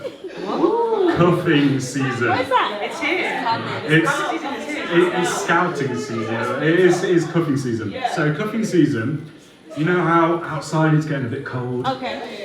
And the nights are drawing in, and you're there all alone on your sofa thinking, I'd just like a relationship right now. Okay. just for this short period of time, like after From Valentine's now Day. until Valentine's February Day. the 13th. Okay. Valentine's Day is the cut. So it's a real big thing, and I didn't know much about it, but it comes from the term of handcuffing yourself to somebody. So, and what happens is, it's kind of like, you don't go out on dates or anything like that, it is mostly spent in the home. And a lot of people don't tell the other person about it. They don't say that, oh, we're getting in a relationship, but it's only going to be this. So, and I asked my Instagram audience about a poll to basically go, if you're in a cuffing group, we're going to try it here actually before I reveal the answers. If you're in a cuffing season relationship, would you end the relationship before Valentine's Day or after Valentine's Day? So, for everyone for before, put your hands up now. They're just cheap. Hold on, it's before the 13th of February. Yeah. 13th. Yeah. Who would When end? you said it, I said 13th. Automatically. Who would end the relationship after Valentine's Day? Tell him, like, you don't need to get me a present, I won't get you a present, because if I'm in a relationship, you should celebrate me every day of the year, not just like on Valentine's Day. Yeah, do you know what? Come sit up here. So if you're on a dating app, no matter what you're looking for, it isn't wrong, okay? So you can be looking for casual, you can be looking for polyamorous, you can be looking for an open relationship, or you could be looking for a relationship. No one should be judged on that. So how I live by 3 rules, yeah, when it comes to dating. First one, everyone that is involved is happy. Okay? Second one, everybody that is involved consents. And third, everyone involved knows the potential outcome. And I use potential because if you're looking for a relationship, they're looking for a relationship. It might not lead to a relationship, but at least they know. Now, communication is the key. Like, in relationships, all over, it's about communicating, it's about being honest. And, like, with me, I get it out there straight away. I've got a little boy, that's on my dating profile, yeah? I don't put that I'm divorced on my dating profile, but if that comes up, you know, it happens. I mean, I'm in my 30s, and this was another thing, we did a whole episode about this. The word baggage, yeah? Oh, it blows my mind, because my little boy, I don't pack him up and take him, put him on a plane, do I? No. It's life experiences, and that's what I call it. I call it a life experience. So can you imagine going onto someone's dating profile and then putting, I want someone with no life experiences? Like, and that's the other thing about dating profiles. We see loads of negativity, yeah? And anyone that's negative on dating profile, I will swipe left. If someone goes, no, I don't want this, no, I don't want that, no, I don't want this, because if they're being negative at the most important, like, it's a big decision, and people treat it like it's like, yeah. So yeah, I swipe left if somebody has got pictures of their children on their profile. Like, their children didn't ask to be on their profile. I wouldn't put my child on the profile. Yeah? And you don't know who's on the internet. Yeah? Simple as. What else? If it's pretty much the same photo all the time. Literally the same thing. We had a person who's a dating photographer. So she goes out, and it's a company based in London, and they take photos for your dating profile. And they're absolutely amazing, like every single one. But she got us to do a challenge, me and my co-host, where she gave us three options, and she hasn't got a big screen, I could show you, but yeah. But the thing is, it's about telling a story. That's what your photos are about, yeah, because you can be attractive, but when you're up against like hundreds of thousands of other people, what makes you stand out? Yeah? So she suggested holding something like a book, like your favourite book, because then if they like that book, they're going to swipe and they're going to talk about it. Or an activity you do. I do kayaking, absolutely love kayaking. So one on my profile pictures is me kayaking. So many people are like, oh my God, how did you get into that? And it starts off a whole conversation. So yeah, pictures, words, write something in your bio, because if it's got nothing in your bio, it's like, no, you haven't made an effort. And on Bumble, if they put, don't know yet, okay? That really annoys me. Like, don't know what they want. It's like, if you don't know what you want, how am I meant to know what you want? You know? So, yeah, that's the things that I swipe left for. I just wanted to ask you a quick question, same question from the ladies. If anybody wanted to start a podcast, what advice would you give them? Not the same advice as that they. I did say to David, who was sat next to me, I said, they took my answer, so thank you, because it literally was that. What would I say? I would say that, you know what, listen to other podcasts, see what are out there, but it's to just do it. It's just do it. There's so many free ways of doing it nowadays, like Anchor, which is free to do. There's editing software that's free, everything like that. So yeah, just do it. Because the thing is, there's no better feeling in the world than when you see your name or your photo or all your hard work on Spotify and listen to it. Yeah. That just blew my mind when I saw that. It was like, I put it out for midnight and I stayed up to watch that, and as soon as it came on I was like, oh my God. How would you recommend building an audience? I started my Instagram and then left it a few weeks to build up the anticipation, put a trailer out there and everything like that, and then that builds it. And just start following people. And then what you see is, especially in the dating industry, you can get your guests from people that you follow. Because everyone's trying to talk about dating, because it's fun. It's the psychology behind it, it's everything. So whatever niche you go for, there will be some people. And the one last thing that I'm going to say is, it's not about the numbers, yeah? So the thing is, you see all these people go, oh, I've got X amount, and it's not. It's about making content that you love. It's about making content that you're happy with. And even if you've got one listener, it's free therapy. That's what I see it as. Free therapy. Okay. And I have one more question. This is dating related, by the way. Yep. So anybody who actually wants to join a dating app today, would you recommend they subscribe and actually pay for the subscription or use the free one? Try it with free. Yeah, I've paid for Bumble Premium before, and the problem is I work all over the country. So I literally have people up in Scotland, down in Cornwall, everything like that. So try the free. There is a good one. Well, I haven't tried it personally, but I had the founder on my show. It's called Elate, and it's based in London. It's on iPhone only, but you can only talk to 3 people at a time. And if you stop talking to one of them, to replace one of them, you have to get rid of them. So it stops this whole too many people. Okay, so guys, that was the Unhinged Bumbled Up podcast. Give it up for... And we do a podcast called the Court Case Podcast. It's a play on my name, James Court, and it's also sort of what our show's about. We try and find unique news stories that no one's really talking about, put it in a court, give our verdict on it. We also do sex and relationship advice, and we try and get interesting guests on from different walks of life. Very recently we had a prisoner that was wrongfully in prison for 16 years on our show, and he had a really harrowing story that was amazing. And we also had a YouTuber recently called The Gradual Report, who was one of the OGs. And we just try and create a show that has topics where people could go to work and no one else would have heard of that topic, bringing something new. And we just love doing it. And it's the Court Case Podcast. Amazing, amazing. Do you want to tell everybody where they can find you, like the socials and stuff like that? Yes, we've got a website, which is courtcasepodcast.com. And we're also on Instagram, Court Case Podcast, and Twitter as well, which is Court Case Cast. And we're also on YouTube, yes, Court Case Podcast as well. Yeah, the same thing everywhere. Very easy to remember. So guys, give it up for the bigger podcast. So next up, we've got the No Ideas, Just Vibes podcast. It's happening. This is the one. Hello, ladies. How are you guys doing? It's bright. It's bright. Wow, that is bright. This is why I keep on doing this. Yeah, I'm saying we're chilling. How are you doing? I'm good.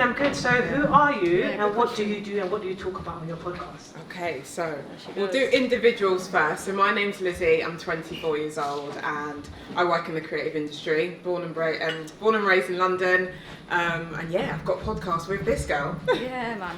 And I am Laria, Lizzie's co-host. I am 26. And what was the last question? What, the background? Oh, yeah. I'm half British and I'm half Mauritian. Lizzie is Nigerian, so we like to think we bring different cultures and ideas to our podcast as well. Mm-hmm. Yeah, so our podcast is called No Ideas, Just Vibes. Literally, it came about on a night out. We were just being ourselves, and one of our friends were like, you know what? You guys are just No Ideas, Just Vibes. We looked at each other and we were like, yeah, that's it. We're doing a podcast. And we started it in lockdown, so we've been going for about 11 months. And the podcast is basically like a weekly diary. We basically talk about our week for like the first segment. We love plugging people, so at the halfway point we plug whatever has been like amazing to us that week. It could be like a song, a new restaurant, a new podcast, whatever it is. And then we'll move on to a main topic, which literally spans across everything. So like dating, familial traditions, Pride Month, International Women's Day, loads of different things that we've seen in like the news or pop culture. And then we'll end with a tip to take our people into a new week. And that's No Ideas, Just Vibes. That's it. Lovely. So where can we find you guys on the socials? Come on, let me get in That's there. She's ready. That's all you. I'm trying to lead this one. You can find us, I pretty much think, only on Instagram. Only on Instagram. We need to start for tweeting, now. but we don't know how to work it. At No Ideas, Just Vibes. That's pretty much it, and hopefully we can get that handle on everything else. So if anyone in the room gets it, we will buy it from you. Yeah. Thank you so much. Amazing. Give it up for the No Ideas. So last but not least, we've got the Let's Talk podcast here. Big up for Let's Talk podcast. So, who are you? What do you do? And what do you talk about on your podcast? Okay, good morning everyone. Good evening everybody.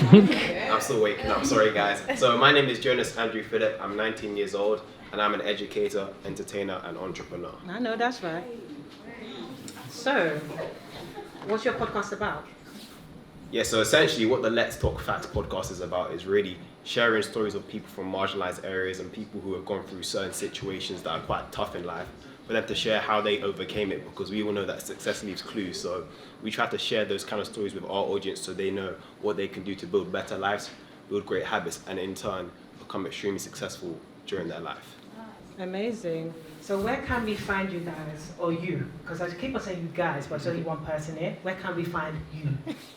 Thank you. So guys, I'm gonna need everyone to get their phones out, please. Again, are you gonna do the 10 out of 10 bar again? No, it's different. But all I'm saying is I got my phone in my back pocket, so I want to be hearing some vibrations, followers. So to find the podcast, just follow me on Instagram. It's in the link in my link tree. Just follow Jonas Andrew Phillip, and you see a profile picture of a kid with short hair, no facial hair at the time, speaking on a stage, and just give me a follow. I'll follow you guys back. And in my link tree, there's the podcast for all the episodes. Thank you. Woo! Amazing. Give it up for the Let's Talk podcast, guys. So guys, we're going into the next segment, and guess who's the next actors? It's me, guys. It's me. So for those who don't know who I am, for those who missed my first introduction, I'm CynTea. I'm a host, I'm a debater, I'm a presenter, I'm a chief enjoyment officer. I like to enjoy my life. But I like to, most importantly, just talk about random topics. I like to get people just, to think out of the box, be open-minded and all these other things. So before we start my segment, which is called Talk the Tings with CynTea, I want to just do a little icebreaker just to, get everybody to just relax a little bit, you know what I mean? So I've got 3 questions to ask. There's a prize to win, it's just sweets, just sweets. Just enjoy the sweets, please. So the question is, how many members were originally in the music group Destiny's Child? Who said 4 first? I think it was Jonas, I can't lie, But who else said 4?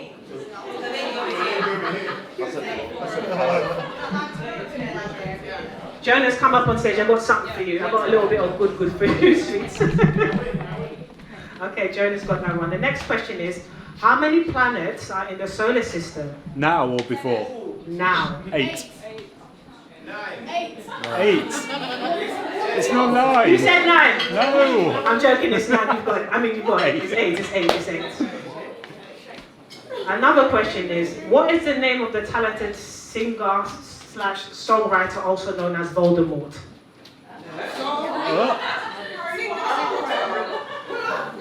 I'm going to repeat that question again. What is the name of the talented singer / songwriter also known as Voldemort? Does everybody remember what Voldemort stood for? Yeah. What did Harry Potter used to say? The man that can't... Okay, so did they? Yeah. So who do we not really name now that's talented and it happens to be a songwriter? Oh, Kelly. Yeah. I'll give it to someone else. I thought you guys would have put that one straight away. It's R. Kelly, guys. You don't really say his name like that anymore. I'm not really trying to give him any shine, but it will just go on to keep the brain going. Anyways, the next question is, in what year did the corona pandemic start? 2020. Who said 2020? How is it 2020? It's COVID-19. Officially. It's COVID-19, guys. Oh, 19. Jonas, come on stage. I want to give you a sweet and you as well, Phil. And to be fair, I'm going to give everybody sweets because I feel generous today. Yeah, so me too? Yeah, you're going to get a sweetie too. And the last question that's tied into today's debate is, what is the name of the... Sorry, let me start again. What is James St. Patrick's nickname on the show? You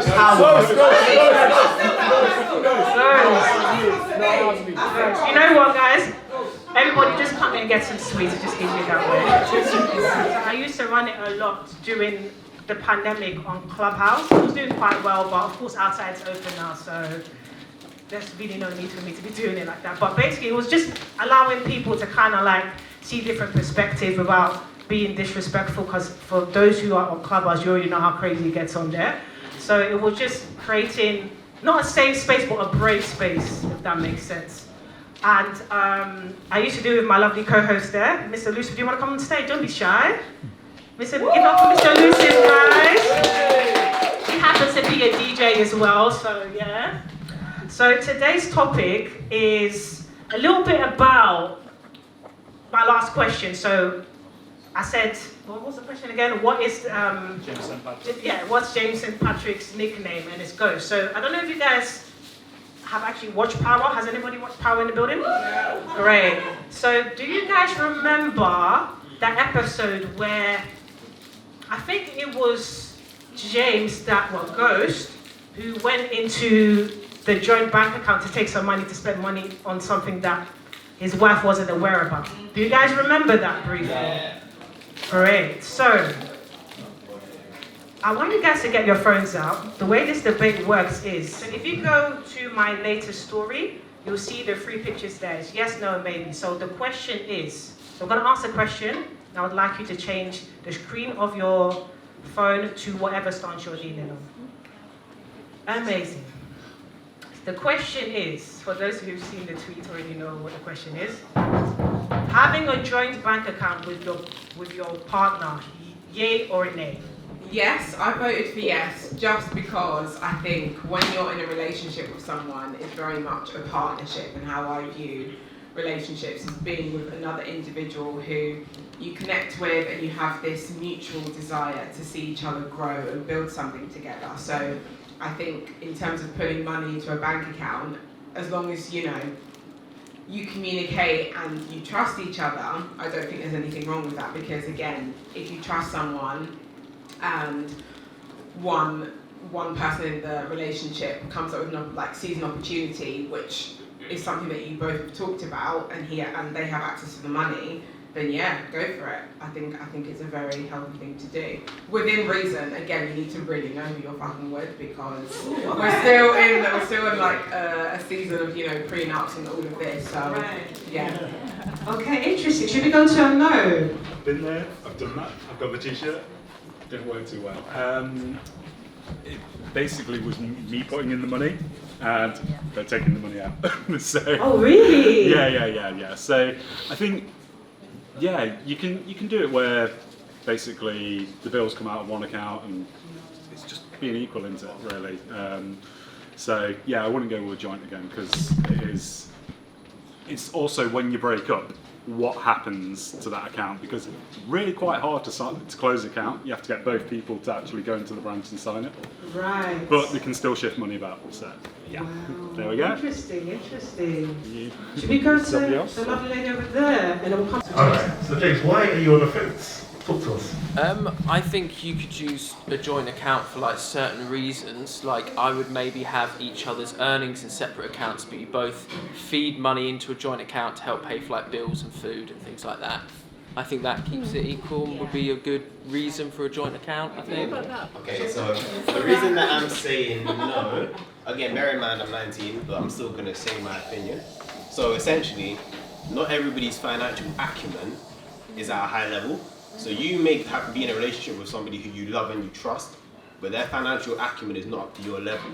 Therefore, you can get into debt due to the fact that they maybe spend too much money or don't know how to effectively use credit cards or stuff like that. So you need to bear that in mind and at least train them up to the point where they know what to do with money and how to manage money, because managing money is a game, to be honest, and it can either come fast to you and come consistently, or you can just give it away consistently.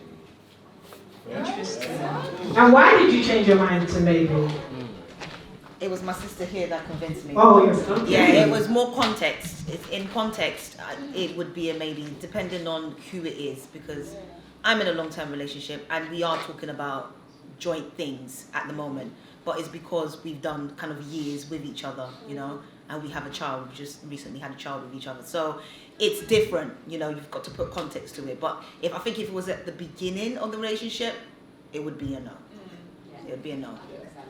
Yeah, imagine asking that question on the first date. That's a bit weird, isn't it? I hear it though, because she how much are you on?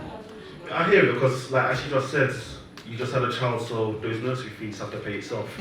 So, you know, you put in your 200, I put in my 1100s, fees are paid. Well, then why is she paying more than you? Hey. Let's just leave it at that. Oh, wow. Okay, women, do you want to know what your partner earns on a real? Yes, I would like to know. Why? Because I think it's an indication of the kind of whether or not your lifestyles align. I don't think it's a deal breaker necessarily, but for example, if I'm on 100k and I want to be doing up fine dining and you're on 25, there's going to be a little bit of a problem, you know? It's going to be a bit techie. So if everybody understands where they are financially, at least that kind of level of clarity should be there to say, I can't afford this or I can't. It removes a little bit of the awkward conversations surrounding other things, I think, personally. So, does love conquer all? That is the question. Like, do we have to take into account finances and everything like that? Shouldn't happiness come from two people enjoying their life together and not from a bank account? I think it is privileged to believe that love conquers everything to a degree. I think if we're being realistic, especially in today's economy, when we look at the economic factors surrounding Brexit and COVID and all that kind of stuff, finances are pretty much ruling the world right now, and love is not going to conquer all of that, unfortunately. I think it's quite naive to think so, and I think that's how you set yourself up for failure. As much as I don't agree with necessarily thinking the worst, I also think there's, mitigating risk a little bit, Last question. So this whole disclosing salary and stuff, how soon should this conversation come up? When is the right time to bring it up? Of course, we've already said it's not the first date, but when do you think we should really be having this type of conversation? We were just saying, we wouldn't necessarily have the conversation about how much you're earning. We would have the conversation about how much debt you have. Debt? Yes. Oh yeah. How much debt you have, and if there is a plan to get rid of that debt. Because if there's no plan, then there's no plan for me and you. There's no plan for me and you.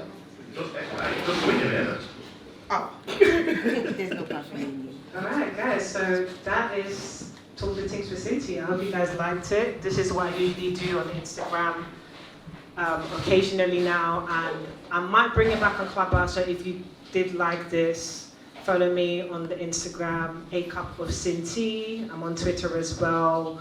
And yeah, that's it, guys. Well, he's got a side. I thought girls only do that. Because this is my good side. This is why I'm standing like this. You know what I mean? So how are you guys feeling? Good? Feeling great. How are you? I'm good. I'm good. You know the vibes. So we just go? We just chat? Yeah. So chat. Right, so can you all hear me? No, your thing's not on. Oh, peak. It's You mine. know, you can use mine. It's fine. Let me take control. So, Yeah, this doesn't work. doesn't work at all. I don't think so. It's working now? Can you hear me now? Yes, loud and clear. Yeah, boy. So I'm Fuhad. I'm James. And collectively we're Shits and Gigs. We've been running our pod for just over 2 years now. We're a comedy podcast, and we literally laugh at we make everything funny. We try and make everything funny anyway. So we like to see the funny side of everything, and that's what we're about. Some of you may know us. I'm pretty sure most of you don't. So hopefully you guys rock with us after the show. So yeah, Cool, here to man. enjoy. Question. Does anyone have OnlyFans in here? I was going to ask that question. Fam, does anyone have OnlyFans? I was I've gonna been ask that desperate to speak question. to someone with OnlyFans. Does anyone have OnlyFans here, please? Do you think that Donnie in the corner is whispering. My man in the corner, birthday boy, he's whispering. Free up. Just raise your hand up. If you don't have OnlyFans, do you know anyone that has OnlyFans? Raise just by. Oh, someone's pointing. Oh, I saw a little. Hand went out, slapped it. Free up. Do you know anyone that's got OnlyFans? No. Are you sure? I'm trying to make P on OnlyFans. Big man, for real. So, bro, listen. Right. I want to know if any. Is that couple still? There was a couple here earlier.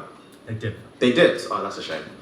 would anyone be against their partner having OnlyFans? Who said no? Who's me? I can't see it. Oh. Oh, you went, okay, I'm coming. Yo. It's me, fam. You don't have any altercations of your missus having OnlyFans? Nope. Why? Her Just body, curious. Her body. We need to pay the bills. Her body, her choice. Her body, her choice. Fair enough. Money I can make. let's go with it. Yeah, I like that because I'm assuming a lot of women may not want to have OnlyFans purely because of how it may make them look. Same with men, but within the same breath. Someone saying who said that? Say that again. Are you speaking on behalf of women? No, I am assuming, but this is why it's a back and forth. You guys prove me wrong. This is why we asked the question. But no one piped up. Do you have OnlyFans? I can't see you. Sorry. No. Would you? Okay, I'm listening. However. Yeah. On behalf of us women, because who said that? Okay, so how would you feel if your partner had OnlyFans? Would you feel some type of way? I don't mind. Get the bag. It depends what you're doing. What is that? Just for the both of us. What do you mean? What? You know what, guys? It seems like some people in the audience don't actually know what OnlyFans is. So could you explain it for the audience, please? What is OnlyFans? Alright, cool. OnlyFans, that's a subscription service. So when you got the scantily clad pics on Instagram? Scantily clad. Tell us that. No, let me finish. OnlyFans was originally created for creatives to showcase their work for only their fans and have exclusive content. But as time has gone by, as with a lot of things, it has become very sexualized and become a paid-for porn hub, basically. Cool. Okay, cool. But anyone have OnlyFans? So you subscribe and pay to watch other people, basically. Also, that's still on there, by the way. It is. That bit of it. I mean, you said some elements, that's pretty much all elements. I don't know, I've never heard of any OnlyFans that isn't. That's you then. That's I'm asking, this is why it's a conversation, I'm asking. By the way, that service is actually still on there. But What service? What do you mean, sorry? The subgenre for the creatives, Okay. their fans. However, what's become really popularized at the moment is the whole, scantily porn version of it, where celebs have taken over and doing all of that stuff. But that essentially is what it's for, and it's still on there on the Yeah, of OnlyFans course. service. That's what it's for, but that's not what it's used for. Like you said, the scantily, that's what the visa. The scantily captain, that's what the visa. Facts. So that's why I'm asking, or that's why we're asking the question. So when I ask, do you have an issue with OnlyFans, I'm talking about the dark side of OnlyFans. Not what it was meant to be for. I'm talking about skin and cheeks. So when you said chase the bag, whatever the bag, miss. Yeah, miss? Because you said, who's the one who said, the one? Who said that? That one. Yeah, I did. Yes, ma'am. So when you said about whatever the bag, whatever for the bag, you're referring to the cheeks and skin, yeah? No, For your partner. because you could do foot fetish, some of them pay for Yeah. That's fine. I know I'll you do my can. partner's toes as long as it's a joint collaboration. So if your partner's free, together. so as long as it's joint toes, interlock. Okay, cool. So if your partner said, I'm trying to go up a leg, up a thigh, you're locking it. You said no. Depends what it is. So okay, cool. Tell me when no is no, yeah? So we're starting with you and your partner, pinky toes like this. Okay. Six subscriptions. We're making Minimal 120 bank. a month. Minimal bank. Nothing crazy. Yeah. Then your partner does a little solo thing. You're on holiday, solo thing. All 5 toes. Freed up. Manicure, everything. 19 subscriptions. You come back from Mykonos. You're like, what's going on in that account? PayPal's looking healthy. Yeah, the joint account's healthy. They free it up, they say, okay, cool, this is what I did while you were away. Baby oil, manicure, everything, the subs were flying in. Yep. And they said, okay, cool. I'm trying to go ankle to knee. Are we still in? Without you now?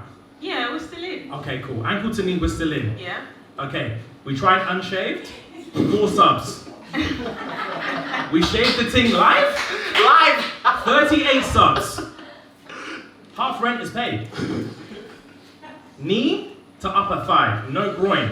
No groin. No groin, knee to upper thigh. That's fine. Yeah. Yes. Alright, cool. Now we're shaking. So where's no? When does no hit? No, I don't know. We miss all of this, yeah? Okay. That's the people pleaser. We Okay. keep the tensions rolling. Okay. So we go neck and chest. Yeah. Wait, sorry. Are we talking male or female with this partner? Well, you're discussing it, so I'm assuming it's male. I'm asking you. Assume. Who said that? You're making an assumption. Who said that? I'm running with what you're doing. I didn't say anything. I said toes. Well, this is my partner, and he's showing his chest. It's a male. Okay, cool. Yeah. Okay, cool. So your partner now he's showing neck, lower nipple. Yeah. We're in. Yeah. Okay, yeah. Because it could be anyone's chest. Hey, okay, come on. But you know whose chest it is. Yeah, I know whose chest it is. Let's It's fine. go. Let's go. All right, cool. So now we've got toes to here Yeah. and neck to here. Absolutely fine. Stomach, that tummy tum. What we saying? Show the tummy tum. Yeah! Show the tummy tum. Them V's, what they call it? Them cum gutters. Them the thing. This thing. The V Yeah, taper. this thing. Sexy lines, the V thing, right? People are doing that on the gram already, so So the we're in. OnlyFans to be doing that. Alright, man, I'm just asking questions. We're just working up. Okay, cool. That's the anterior. We're gonna go posterior now. Hamstring to here. No cheek, just below. Yes! She's saying yes with chest. Chest. Cheek. Right cheek. Why? No? Why? Okay, cool. So with OnlyFans, yeah, I don't subscribe to OnlyFans, but I'm starting to learn. That's why I ask questions. I'm starting to learn the ways it works. Mm-hmm. So you get subscriptions, and you also get pay-per-view. Mm-hmm. So I'm saying one guy from Dubai hits up your boy and said, "Big man thing, I don't want to see your face.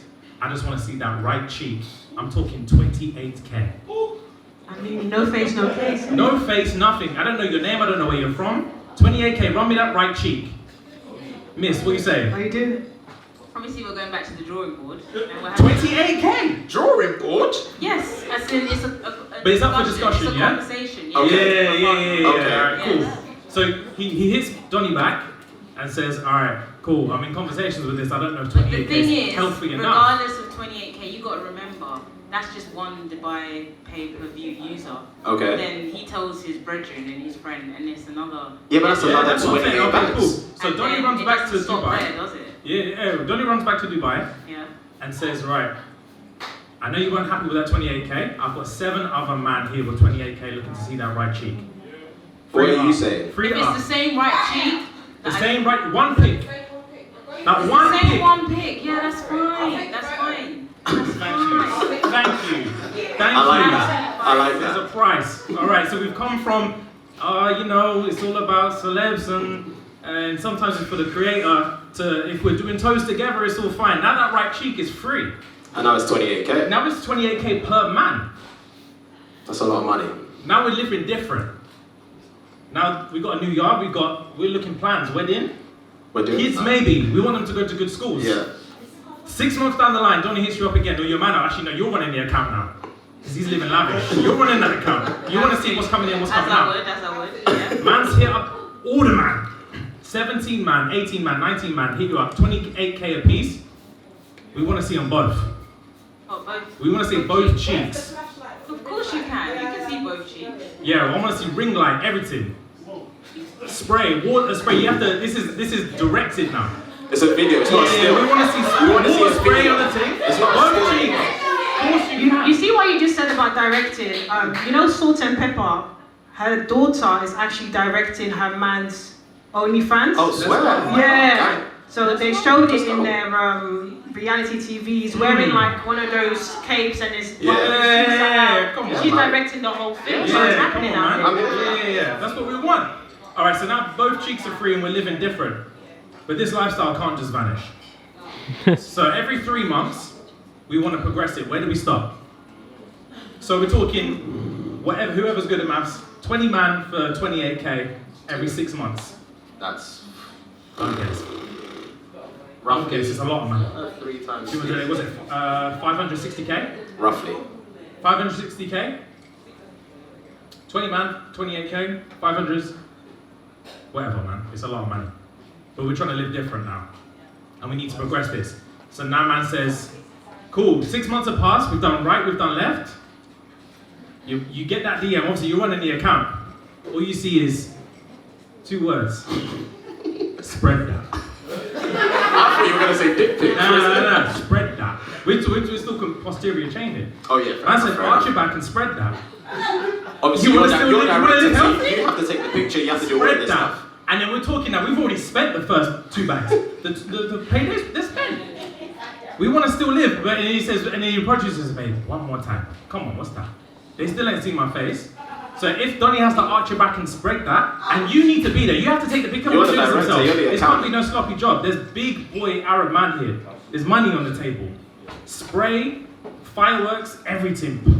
Like pyrokinetics, all of the sorts. You have to direct this, you have to be there. So when Donnie arches his back, and you've oiled it, and you spread it up, $500,000? What are you saying? Come on, what's the answer? This is what we came here for, what's the answer? Yes or no?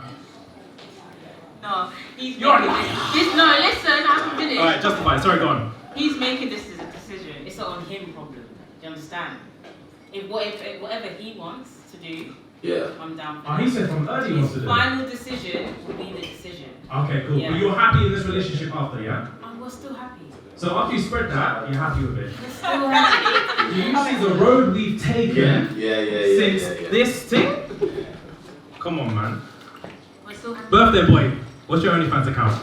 We're all friends now. No, you don't want to hear it. You don't want to hear it. Cool, alright. Sorry, Rem in the back. Yeah. When you said you wouldn't mind your partner. You wouldn't mind your partner? Same question, G. How much was only from the device say hit up your missus and say, ask that to spread down? How much would it take for me to be? For you to be like, yeah, and you're the one that has to take this. I'm taking the pictures of my missus, and there's a price on the table. Yeah, how much? Be honest, man. Yeah, but that's up to her, isn't it? Like, No, it is, man. It's not me, is it? It's not me. I'm not This is using it. your life, this is your mortgage. It's not me, it's her. But what would your number be? What's your number? To sell my fiance. Yeah! What is this? I'm selling my woman? Nah, she's made the decision. She's made the decision herself. She wants to do it regardless. But what is your ultimate? We're not saying we're not telling you that you dictate what your wife does or doesn't do. I'm her financial advisor. Say, I'm out. I'm her financial advisor. I'm telling her how much to settle for. That's it. Big man, you ain't worked in 3 months. You're only been mad to mouth. Yes. What's the number, man? Why are you hesitating? Man. 50k. 50k? Yeah. Big man, this man working 560 bags and you free it up for 50. 50k. 50k. Well done. I'm not gonna lie to you, 50k is back. 50k is back. So, 50k is back. I appreciate your hand out, that's bags. 50k is back. Oh, how much would you take? Who? Your numbers, both of you guys. Nah, we asked the question. Yes, there's 3 steps between us, but now we asked the question. Now, for my chicks, this is the thing with me. My number personally will be low. Why? Like on a monthly thing. Why? So you can get multiple subscriptions? If I'm the model, Yeah. my number's low. Low like what? 5k a month. That's a lot of money. That's a lot of money. It's healthy. And I don't have to work. You just spread cheeks and Spread cheeks. Now my issue is that I think I'll get too into it. Explain. Huh? I'll get into it. Explain. This is okay, let me paint a scenario. Yeah. You and your boys, the boy gets around. Yeah. That your boys living unhealthy. Yeah. Unhealthy but lavish. Unhealthy. Landlord's banging on the door. Yeah. Banging on the door every 2 days. So obviously word gets around that your boy's been on OnlyFans for 6 months. Yeah.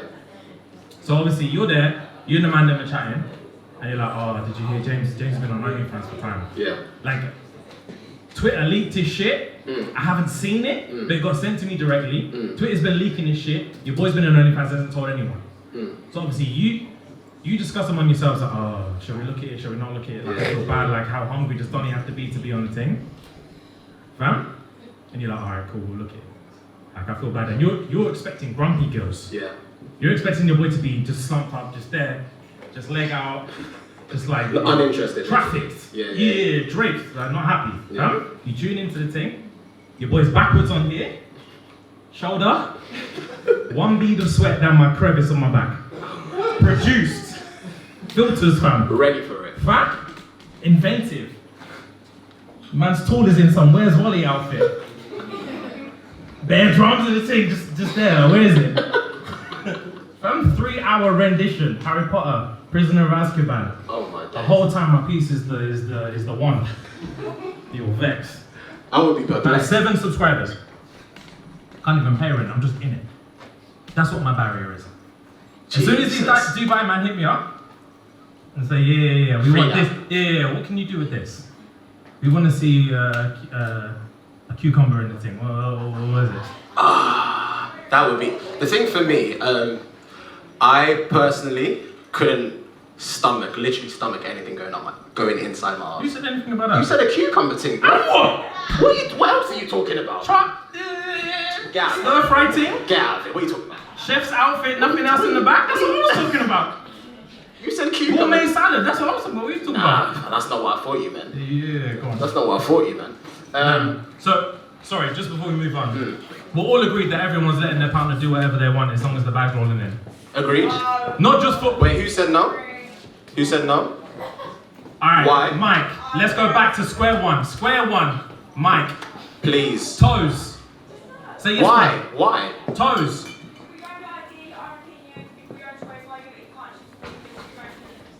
Big Mike. Toes. Yes, no. No toes. Big man, 5K a month. Toes. You wouldn't let your man do OnlyFans that show feet pics for 5K? You're a liar. But why not? Is this... Yeah, but no one knows. No. You need to understand. Okay, hold on. We're all weirdos. Hold on. Facts. Hold on. Right. You need to understand, right? For one. Say that again. I wouldn't even believe it for one. Yeah, but it's not about you believing it or not. I've seen it. It's not about you believing it or seeing. Like when you see the bank, it's a different story. So my question to you is why? What? Say that again. I'm taking the full $5,000, my money. He's doing it for me. No. See, that's not the question. He's asking you. James was asking you. Would you let your man show his feet on on OnlyFans? Him collecting 5 bags a month. Would you have a problem with that? That's what he's asking.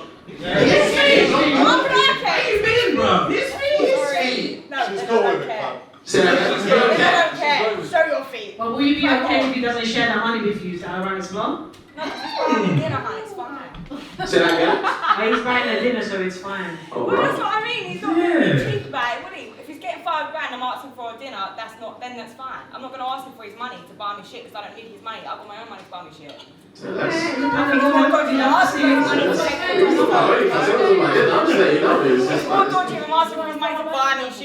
if you're trying to live different.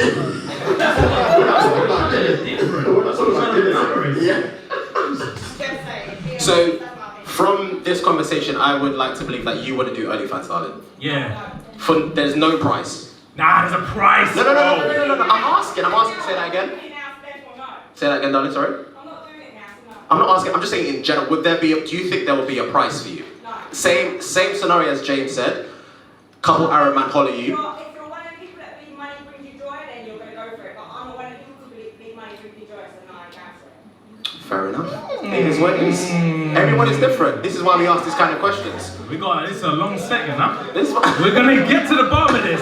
I'm gonna find out what that number is. This is why we ask these questions. So you're saying there is no number?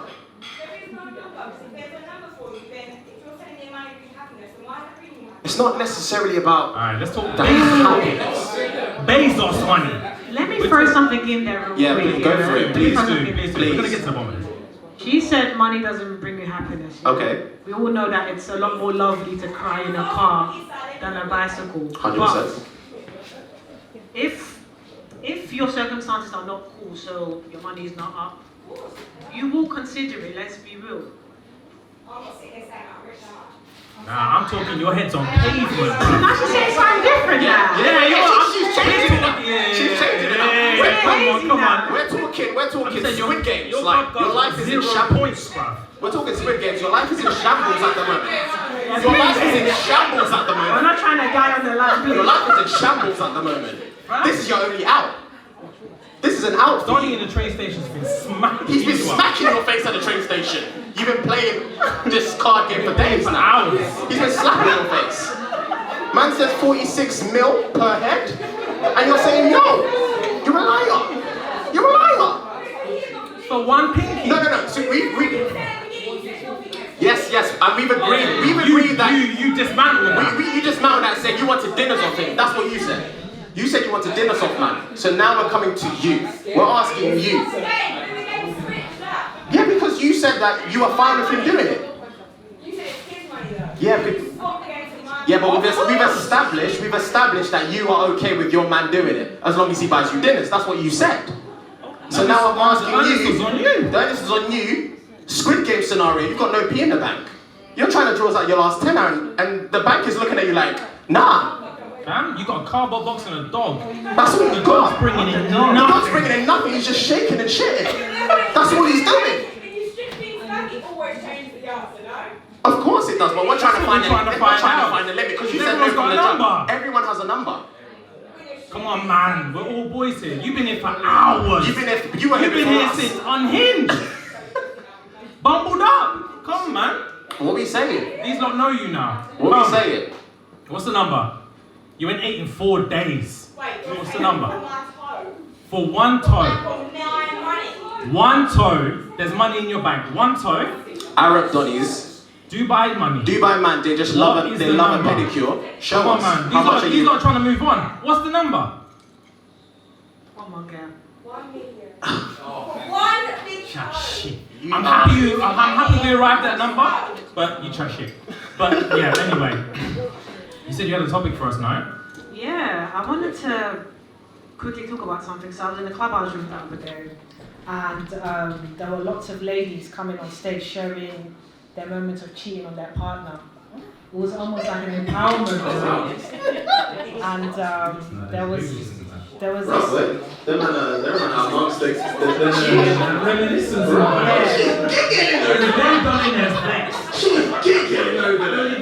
So I'm gonna share one scenario that I heard that kind of like rattled my brain, and then I'll try and ask the question off the back of that. So there was this girl. She was pregnant for a partner, whatever, and he didn't want the baby. So he actually said that you gotta kind of like get rid of the baby now. So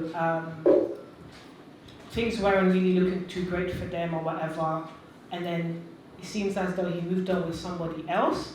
So to get back at him, she slept with his uncle at his granddad's house as retaliation. So as the room was progressing, a lot of ladies came up on stage sharing their cheating moments, and one lady said, you know what? We shouldn't be scrutinized for cheating because man go in the rooms all the time, talk about how they've got this thing over there, that thing over there, and they're getting praised about it, almost. Some man them actually talking about cheating as well, saying that I've got, like I said, things everywhere in it. So when women do it, why is that frowned upon? Why is it such an issue when women want to be sexual? I'm not necessarily talking about cheating, I'm going into more sexually liberation. Okay. If that makes sense.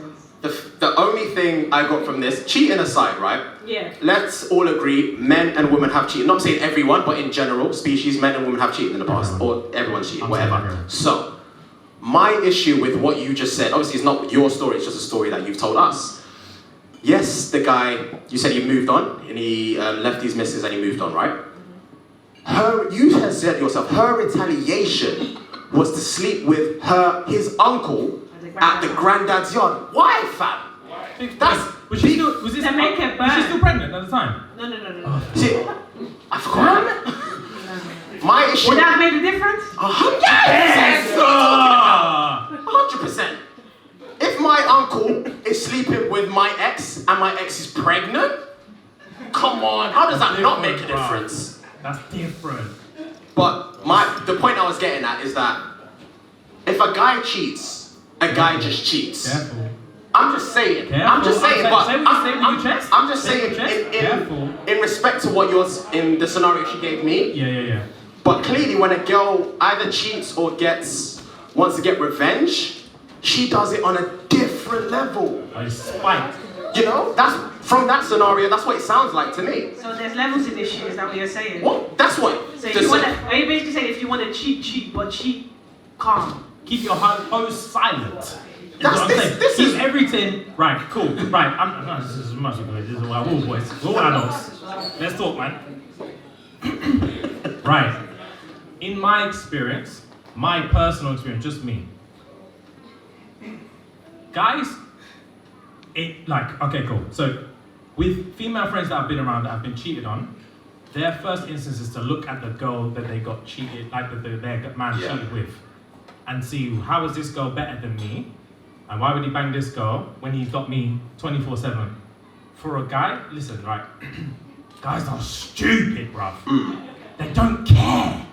You could have your wife here that you love. You've got 3 kids, mortgage is paid, everything's lavish, everything. You've never been happier. There could be someone that looks exactly like your girl. Or worse. Yes, sir. Man knows. Yes, sir. I said, and worse. And worse. And when you're in the wrong state of mind, a man will cheat. He doesn't know her name. He doesn't care. He won't remember her the next day. He'll just move on. And the first thing he wants to do, because I've cheated in the past, first thing he wants to do is scurry home to his missus. He wants to sprint home to his missus. He wants to be held. He wants to be small spoon. And he wants to cry himself to sleep. Bro, in my experience, when a woman cheats, it's exactly that story there. It's spite. That sounded like spite more than anything else. So you basically saying we take it too far. 100%. Too 100%. Are you guys is your ego just a little bit? I don't think it's ego. No, I don't necessarily think it's ego because if you, as a woman, yourself, darling, if you wanted to cheat, if let's say you've got a partner and you want to cheat, you can just bang any guy you would like to please. Women have sex anytime they want. They hold the cards. Clearly. Women are the ones that say yes or no. You know? So for the fact that you said this guy's lady went to fuck the guy's uncle at the granddad's house, this was a calculated risk. Uncle don't even care about his own family, bruv. Big man. Women make all the rules. He didn't even care about that. That was his nephew. In his own dad's yard. Dad's yard. Big man. That can't be a real story. So women can. That can't be a real story. I'm sorry. Women can She cheat said whenever that they want. story on that stage with so much conviction. I believe that. That can't be real. Of course it's true. We've had stories sent in to us like that all the time. All the time. And the thing is, so like, this might sound backwards, but I'm a big believer in like ignorance is bliss. Like if I'm in a happy relationship, you could be cheating 6 days a week. If I have no idea, then I'm in the happiest relationship I've ever been in. I agree. This revenge thing, it's ugly. It is because it doesn't end well, it doesn't bode well, it doesn't benefit anyone. I'm not saying cheating is good or cheating is great or whatever, but Slash my tires, bro. I agree with what I'm James not is allowed to saying. speak to my family anymore. So here's my thing. Another question for you. Okay, go Do for you it. think there's any coming back from cheating? Because I think. In what sense? If I remember correctly, there was this clip circulating on the net. It was either last week or this week of this guy telling us how his wife cheated on him, or his woman cheated on him 3 times, and he took her back. So how do you feel about cheating? If it's alright, I've got a point about this. Okay, go for it. Go for it. And I'll go after you. Cool. So based on what I said about ignorance is bliss, if I've caught you 3 times, you don't love me. That's a fact. Facts. If I've caught you 3 times, you don't want to be in this house. So basically, if you're cheating on me, guys will know this as well. If I'm a side man, emphasis on the if there's a situation on the rare occurrence that I would ever be a side man, if my girl tells me, big man, my man's ringing me, FaceTime thing, get in the bathroom and lay down. I need to do a tour of the house so he knows no one's here. I'm gonna do it. I don't give a shit. I don't care. Guys just don't care. If they've got like free sex just there, they don't care if the girl's in a relationship. They just don't care, and they're not gonna think of a way like, oh, this girl's disgusting. I need to make sure that the man knows. They just don't care. So a guy will do it. So with a guy so amicable as that, if I've caught you 3 times, you literally do not rate me. You don't want to be here anymore. But there's she doesn't have there's condoms on the bath, man. The sheets are starchy. Yeah, she doesn't have the balls to end the thing, so Yeah, she you just don't want fucks to be about. with me. You can't even be bothered to clean up. So yeah, there is coming back from cheating if you're doing actually no, there isn't coming back from cheating if I caught you. There isn't because you don't care about me. You literally don't care about me. If you cared about me and wanted to be this relationship, but you're just dick hungry, then I would never know. If she cared about James, she would have hit it well. Okay, so let me That's ask it. you something again. That's it. If he was actually lacking during Wait, a in the period dick of- department. No, not necessarily. Well, you said that. I'm asking. It's not. It wasn't a statement. It was a question. That's alright. If he's lacking, he's not putting his weight in the relationship, and Okay. that was the reason why she cheated. Does that change things now? Well, there's a conversation that can be had. Leave me. But what? Sometimes I can't lie. Some of you guys don't listen, though. No, but explain to me. Explain to me. What way are we talking about? Because if I can't pipe you right, then It's not. This is the thing. You see that there? Did I say anything about piping? But what cheating I are you didn't talking say about? that. No, she's not talking about. Sometimes you men, in relationships. Be careful. Be careful now. 2 against 1. I'm sensitive enough. I love my black men, but listen, sometimes you guys don't pull your weight. So you will address something as a woman in the nicest way possible. Yeah. You won't listen. You address it again. You still don't listen. So do you expect her now to be like, okay, cool. He's not really doing what I'm asking to do. Yeah. So I'm gonna find it elsewhere. No, so that's what I'm not condoning cheating. Let me make that okay. very clear. I'm not That's condoning insane. it. But in this particular situation, if she cheated off the back of him not pulling his weight, Yeah. are you telling me that you wouldn't take her back if you were not pulling your weight? Can I jump in first? Cool, go for it. I'm ready. Go for it, bro. Right, cool. Because that's why I said about the am I not piping you right? Because what weight am I not pulling? It's not pipe. Because about the cheating, if he's taking you to the shower 3 times because I'm broke as fuck, I'll take you back. Because it's like like you said, I'm not pulling weight. But this We're sleeping together 4 nights a week, You but I'm equated broke. that. You equated that to piping. It's Because not that's what necessarily- the cheating. I'm just asking you, what cheating are we talking about? Sometimes it's just An the emotional whole- connection? Yeah, emotional connection. So it's That's just fair. doing things that That's worse, she must. bro. That's Fam, too good That's fair worse. as a man. Emotional That's connection. worse. What you're saying, That's it just worse. sounds. Actually, no, it's It not. sounds As a like woman, it's worse. As a man, it's women worse. are likely to cheat because of what's going on down there. Sometimes that's the last thing. Of course, it's nice. It needs to be good, but that's not the first thing on our mind. If you're not emotionally intelligent or there for us, then she might find it elsewhere. And that's not condoning it, but if that's the reason why she cheated, can you understand that and could you reconcile then? Yeah, Could if you you man have understand just been chatting in Costa, could you understand your fault that's in that fine. situation? Yeah, if you man have just been chirping it up, then that's fine. If there's something that, like you said, emotionally, intellectually that I'm not providing, and that's only what you've been getting, then yeah, I'll take it back.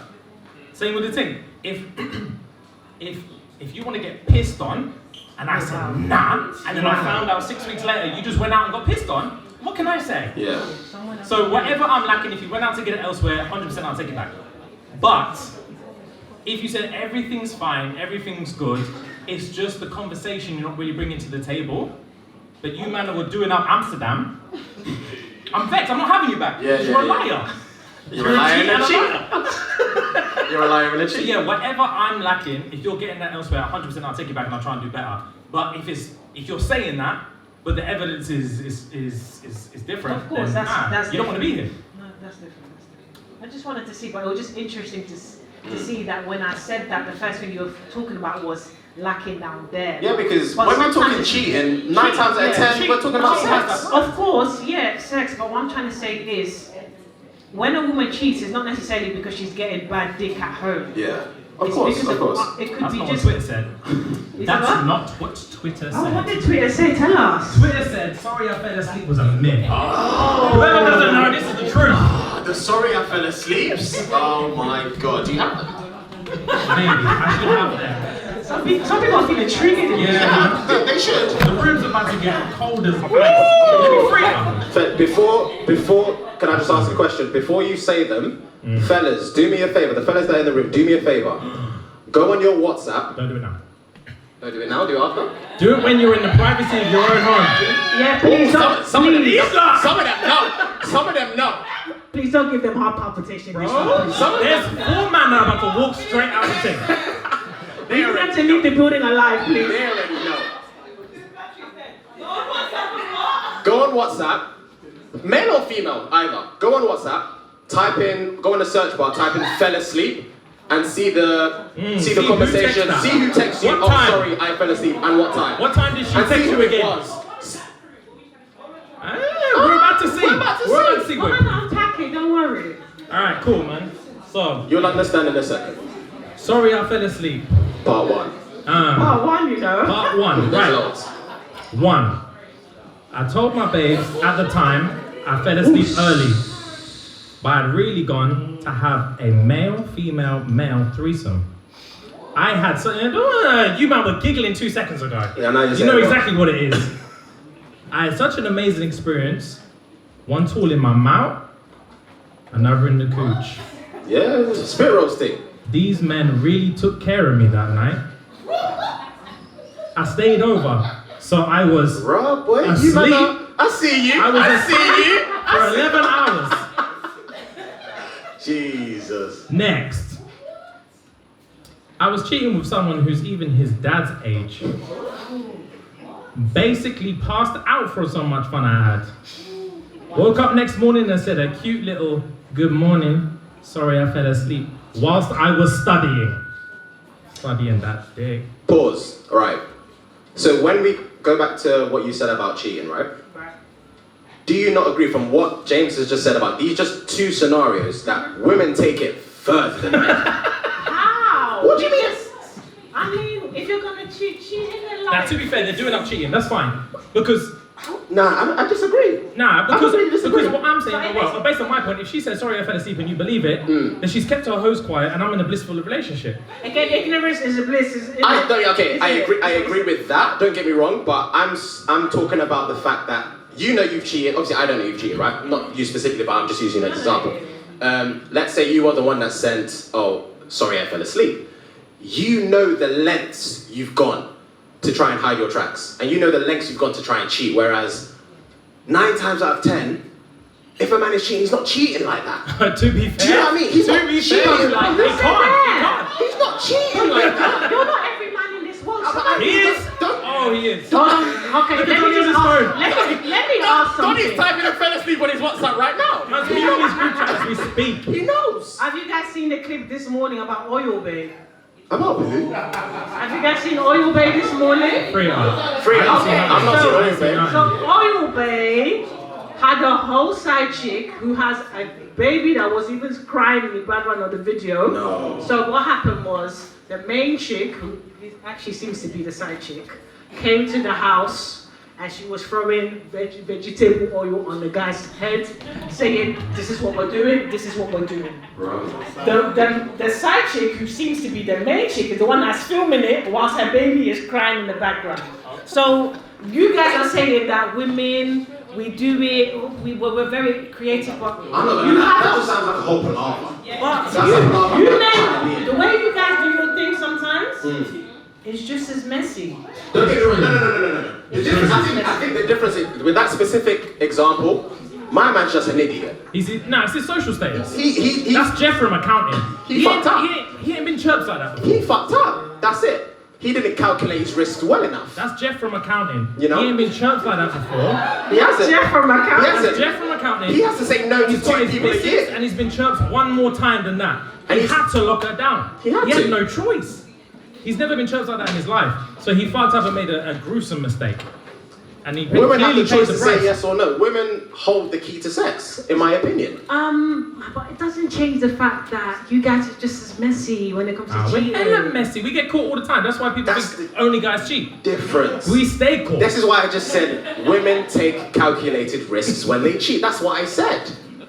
That's why they free it up on Twitter and they boast. Because they know they're still not getting caught. They're not. And that's a fact. Women are silent now. None of you are laughing because it's true. I was talking. None of you are laughing because it's true. For me now. None of you are laughing because it's true. You're all silent now. They had to boast. You were hustling the man. It was so easy. They had to boast. Pretend like you don't have secret families. Like Say that again. Sorry. You know what, have wife and kids at home and away. Like you know what, do it. Like you'll do the most. That's You have a whole classic. lineage. That's before social media. Yeah, Man, that's way before social media. Man, don't do that. And the scenario that I just described, he was dealing with somebody that even had a picking for somebody else. Okay. So Because he's Jeff from Hackett, he's never been classed before. That's a whole different simple family. maths. He's not buff. Sorry, what was she saying there? He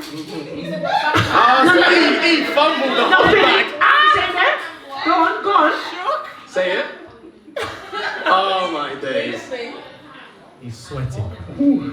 I was saying, but sometimes after she's had a child, the session is a lot more enjoyable. Say that again. Hold on. Say that again. Say that again. What do you say? Say that again. Alright, I said sometimes. Yeah.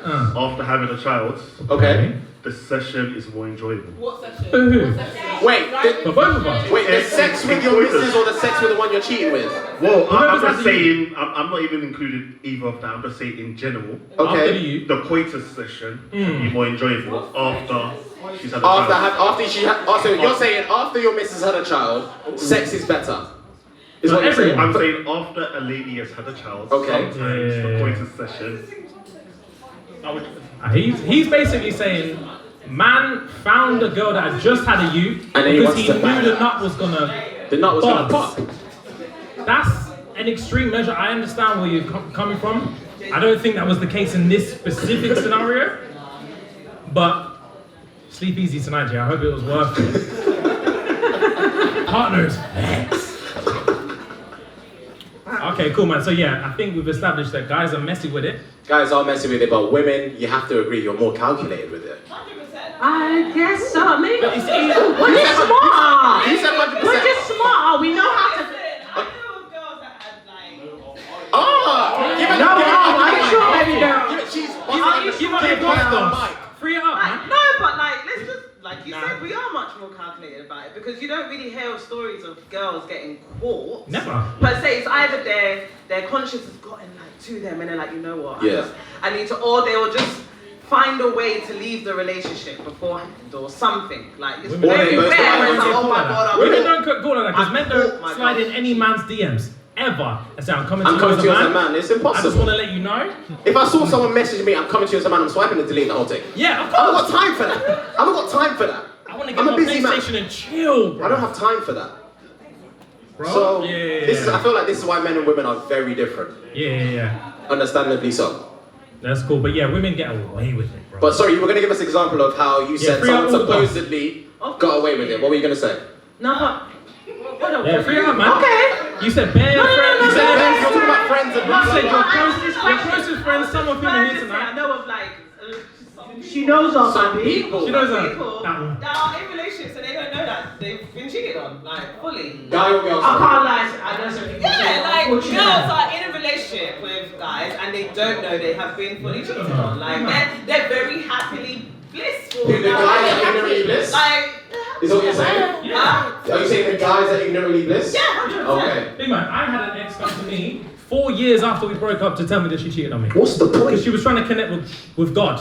What's the point? Big man, I said, I wish you never told me. I said, I wish you never told me. And I was chilling. I didn't need to know that. Can I ask you guys a question? Of course. So, if you know that, let me come forward so you can look at my eye. You can look at my eye. So, if you know one of your female friends is being cheated on by somebody that you know, one of your boys or whatever you call it, in a circle. That answers the question already. Are you going to disclose that information to her? If it's my boy, inner circle boy, and he's cheating on his girl, that's not my business. Okay, but here's the thing. I didn't finish my question. Well, you sound like you did. If you knew her longer than him, I mean, what are you doing? What if it was Bella? Okay, that's getting personal. Very personal. Okay, for context, he said, what if it was Bella? Bella's someone that I live with. I've known her for like 4 years. She's one of my closest friends.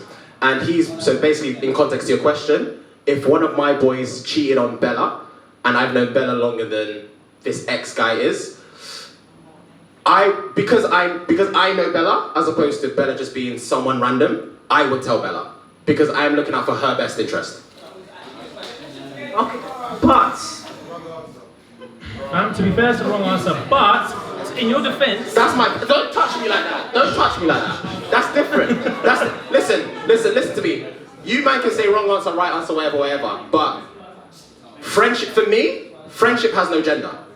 Or like, someone that I care for has no gender. So for me, Bella's like one of my boys. Even though she's a female, she's one of my boys. I love that girl, you know? So it's different. So if she got cheated on, or if someone that I know that isn't as close to me as Bella is, got cheated on, I would have to tell her. I would have to tell her. Even though that's your close boy, darling? even though that's your close boy that's doing that to her, yeah? Yeah, but you said I've known Bella longer, right? Yeah, but it's still your boy though, it's like your dog. He should know that though. That's the thing. That's what I'm saying. He should know. If he's done this, he's clearly not my dog. Yeah. Because he should know that he can never find out. Facts. If he loves Bella, Fuha can never find out. So hence why I stick with my answer. I respect it. Hence why I stick with my... Man, someone in the back said wrong answer. That's not the wrong answer.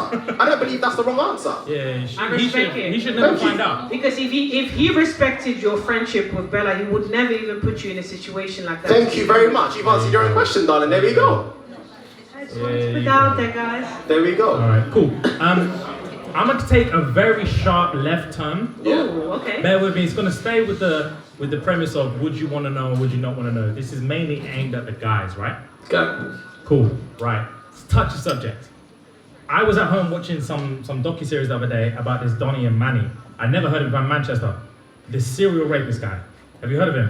I have. This Filipino guy. I have. Has anyone heard of him in here? Which country is this? England, Manchester. Huh? It happened in Manchester. Right, okay, so I'll give you guys context. I wrote his name down. Man, he's got a front. Reynard Sinaga, right? There's a guy, let me give you some context. So basically, in Manchester, I can't even remember when it was, 2019? A few years ago. A couple years ago. Yeah. So basically, a couple years ago, there was a guy in Manchester who has now been found to be one of the most serial rapists in like British history, right? Of like 200 plus victims, and they were all men.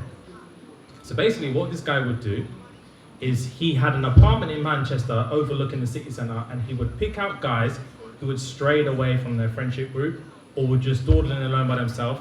And when I tell you, bro, have you seen what he looks like? No, I've not seen that at all. He's the most disarming bray you've ever seen.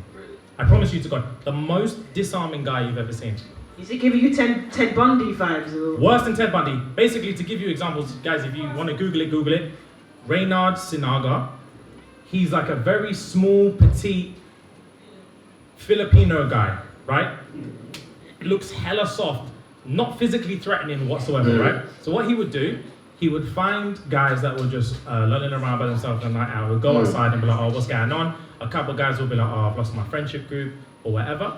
And they say, okay, cool, do you want to come inside and give them a call?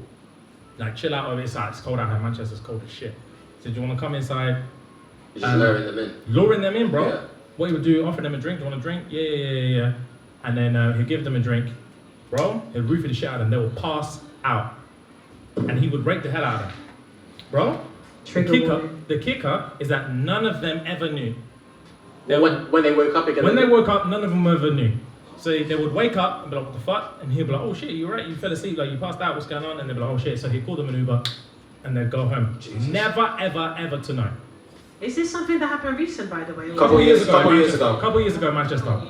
Okay. So basically, what ended up happening was, he took one guy back, some young guy, like 18 or 19, brought him back to the yard, gave him the sip. Boy crashed out, and he tried to clap cheeks.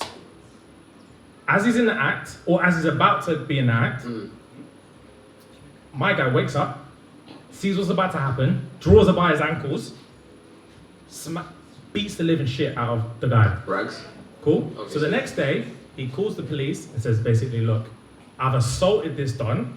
His face is murked. Bro, if you see the picture, his face was murked. He beat the living Christ out of him and said, look, it was self-defense. I thought he was trying to rape me kind of thing. Yeah. Obviously, the police were like, joked him. Yeah. That's an assault, brother. This guy wasn't trying to rape anyone. Look at him. You were clearly trying to rape him. You were clearly trying to rape him. So basically, that's what happened. So while my man the Filipino guy was in the hospital, they come up to him and they say, oh, we need your series of events, etc., etc. Man was clinging onto his phone, bro. Clinging onto his phone. Obviously, police officers got suspicious and so forth. What's going on? Like, why are you so suspicious about your phone? Every time he got the chance, he grips his phone. So police officer snatched his phone, thought, okay, what's the best place to look for evidence? Went to his photo album. When I say there was video on video on video on video on video of my man just raping Brez. So, obviously he gets convicted, but as they're going through, so the guy that beat him up, turns out he was raped like 3 times. By this Filipino brother? Yes, bro. He woke up in round 4. Nah.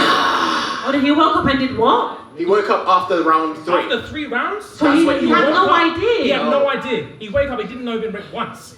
Woke up, smacked the shit out of my man, ran home, called the police, said, sorry, I attacked this guy, I think he was trying to rape me. They were trying to press charges on him for assault because obviously this guy serious trying to rape anyone. yeah. Turns out when they looked at the videos, he'd already been raped like 3 times. Jesus Christ. So what they had to do was go back to my man and say, sorry bro, he wasn't trying to rape you, he'd been raping you, bro. Yeah. Then they found all the other evidence, all the other videos. So they had to approach each and every victim. What I want to know is, as a man, for you to start, if Donnie, yes sir, what he said? He's coming with all the right answers. This guy knows. I didn't if Donnie knocks on your door, would you want to know? Nah, I wouldn't want to know. I don't think I would want to know. Bro? I don't think I would want to know. I think it would change, it would fuck with my mentality. Oh, 100%, bro. It would honestly scrub it. It would fuck with my mentality throughout the rest of my life. I don't think I'd want to know whatsoever. Again, you said start of the show, ignorance is bliss. And obviously these are 2 completely different circumstances, but it's not something I'd want to know. Don't you think ignorance is bliss is just the maddest subject of all time? It is. People think they want to know the truth, and the fact is no one ever wants to know. The truth is what you want it to be. 100%. Is there any guy in here that would want to know? By raise of hands. Guys, would you want to know? Raise your hand, please. No. Fair play. And even on the slightly harsher side, ladies, would you want to know? Yikes. Oh? Because you know... You'd want to know? No, I went to say, okay. Because the case was so prominent. Say that again, sorry? Because the case was so prominent, it was on like headlines and newspapers everywhere for a good nearly a month or so. Do you think you would have found out that? 100%, yeah. If I put my man's face and realised I was doing Yeah, I would know. that would have been a different type of realization. I'll convince myself I'm the one that got away. 1,000,000%. I'll convince myself that I'm the one that got away. Why are you laughing, bruv? Would you not? Fam, you would ship differently. You ship differently for a while. Nah, fam. These men were clueless. I don't understand how, though. Obviously, I've not seen the docu-series. Ask the lady, they know how. I must missed a bit of the story. Did he put something in their drink or something? Yes. He drugged their drink. Right. When he invited them back to the hotel or his crib or whatever, he drugged them.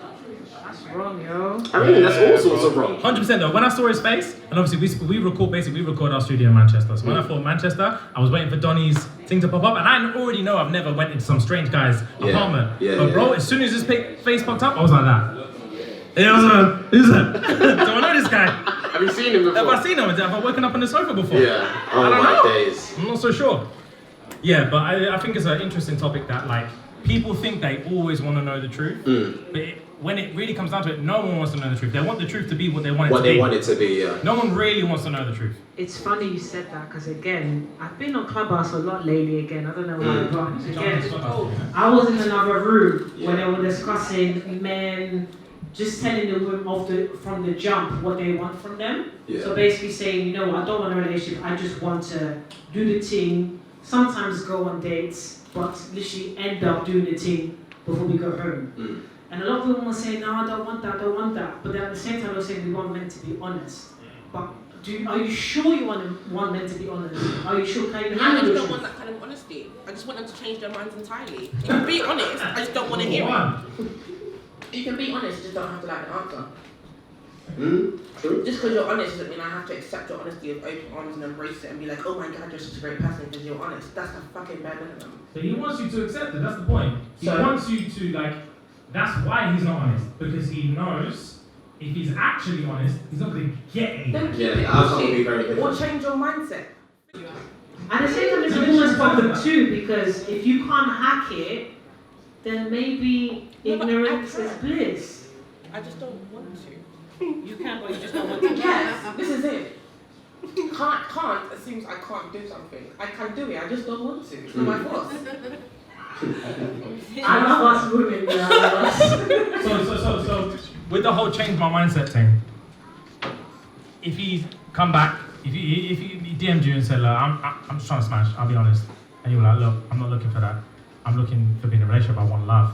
6 months down the line, he said, I'm glad you said that. I went to Bible camp. I've been working I've been working on myself. I'm a better man than I was 6 months ago. I don't like that. I want this and I want you. You haven't left my mind. I'm being abandoned. I'm going to piss. I know it's unprofessional, but I can't hold it. Sorry. Right, you haven't left my mind in 6 months. I want this. I want this. Do you want to know when he's cheating? Or do you want to accept that this is actually the reality? Because he didn't get anywhere with this honesty thing. He didn't get anywhere. Wait, so are you saying that he came back? He came back saying, I actually want to do this now the way she wants to do it. So no cheating, no wahala, no, he had that in between. That's what he said. That's what I'm saying. But that's not what he means. That's not what he means. Right? That's what I'm saying. Like, ignorance is bliss. But we won't never know what he means. We won't never know what he means unless he comes clean. This is human nature. We don't know what anyone means.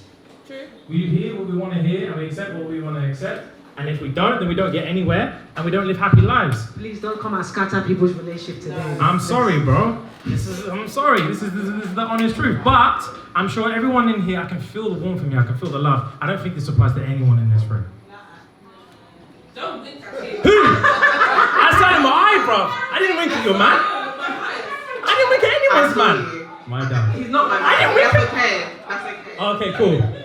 So essentially you're saying is, don't take someone's word for it. Take whatever they say with a pinch of salt, because they're saying something but they don't necessarily mean what they say. No, I'm saying look out for your own happiness. Right. That's what I'm saying. Don't take everything with a pinch of salt, because that's just a negative way to take everything. What I'm saying is that the truth of the matter is we'll never know. It's like one of them things is like, a lot of the guys get caught out when girls go through their phone.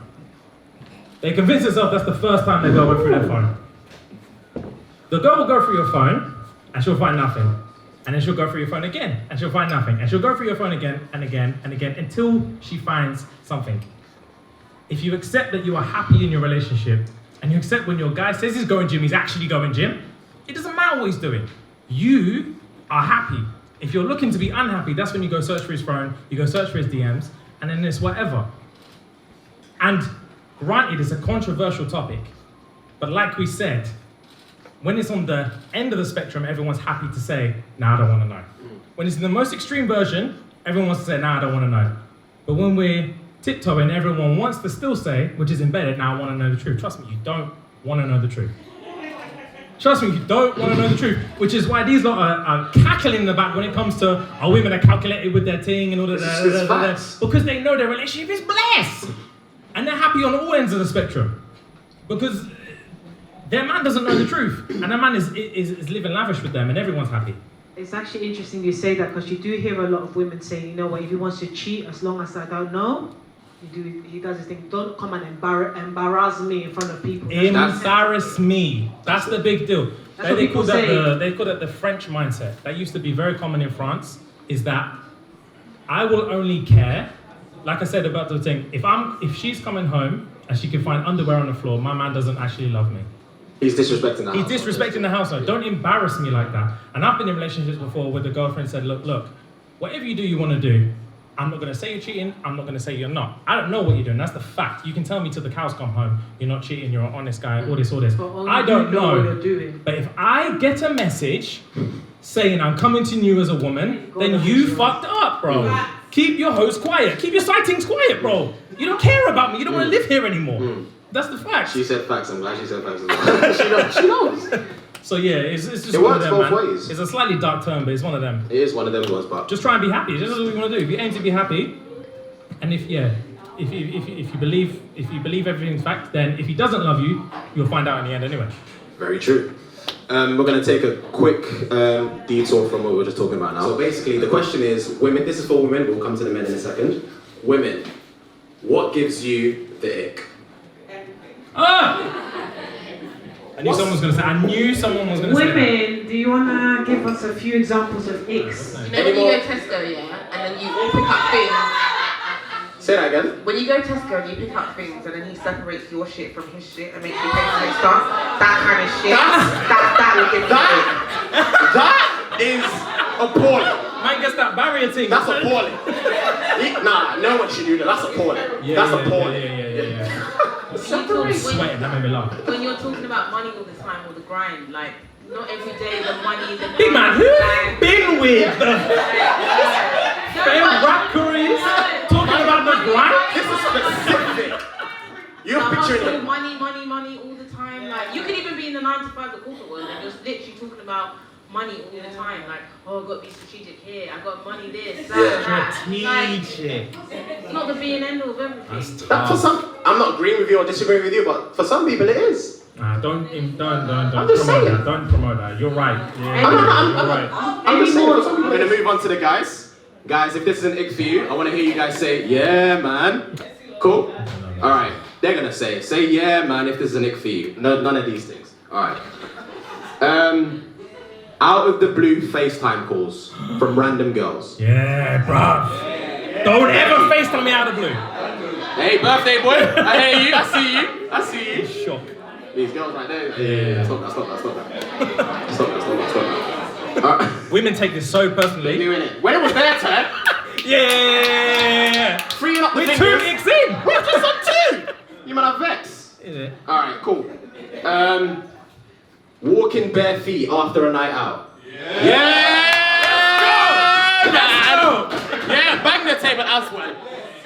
Bang the table as well. Bass. I heard bass in the room. Yeah, man. Yeah, man. That's what we like to see. Cause that's not on. Yeah. Like, for me, that's icky. God. Daggers. Bare daggers. But this is the game. The game is the game. Say that again. I'm not disagreeing with you, Let's get into it. I was waiting. Okay. Let's go. Let me put, babes, this ick thing is done. My phone is down. It's me and you now. Yeah? It's me. Say that again. I can't hear you, Dan. I'm sorry. No. Don't get me wrong. Do not get me wrong. I love it when a lady wears heels. Every guy loves it when a lady wears heels. I'm not doubting that. I'm not disregarding that.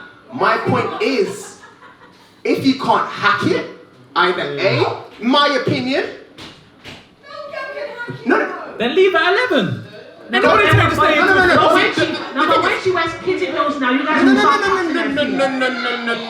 No. That's not what I'm saying. I'm not talking about these 1-inch things off the floor. That's not cute. That's a different thing. I'm talking about that wobbly ankle thing. Yeah, so if you can't handle it, there are 2 options in my opinion. Obviously, yes, I know wear heels, I agree. In my opinion, there are 2 options. You can either... Nah. Not even flip-flop. Who said flip-flops? No. That's not my choice. You've been in a relationship, my dear. You've been in a relationship. Flip-flops. And my 2 options are, you either A, bring some flats to finish the night off, or B, say to your girls, big man, I'm leaving early, or say to your guy, whoever you're with, I'm leaving early because my feet are killing me. And that's understandable. Because if you're walking on road, barefoot, the night's done, you're in McDonald's, scrappy foot, like that's not cute. It's not cute. Yeah, man. Okay, cool. Fair enough. Right, I've got a question, so I'm going to give you a bit of context and then I'm going to ask the question. So, for those who don't know, I live in Manchester, so I come down few and far between whenever I need to come down. So I came down yesterday for this show today. I went to my sister's house. I've got a little nephew, he's 2 years old, so I went to go and see him. We were chilling, like, because I don't see him often, it's hard for him to warm up to me and not vice versa, for him to warm up to me because he doesn't recognize my face as much. So yesterday was the first time in a long time, like, we played a lot together, which I loved.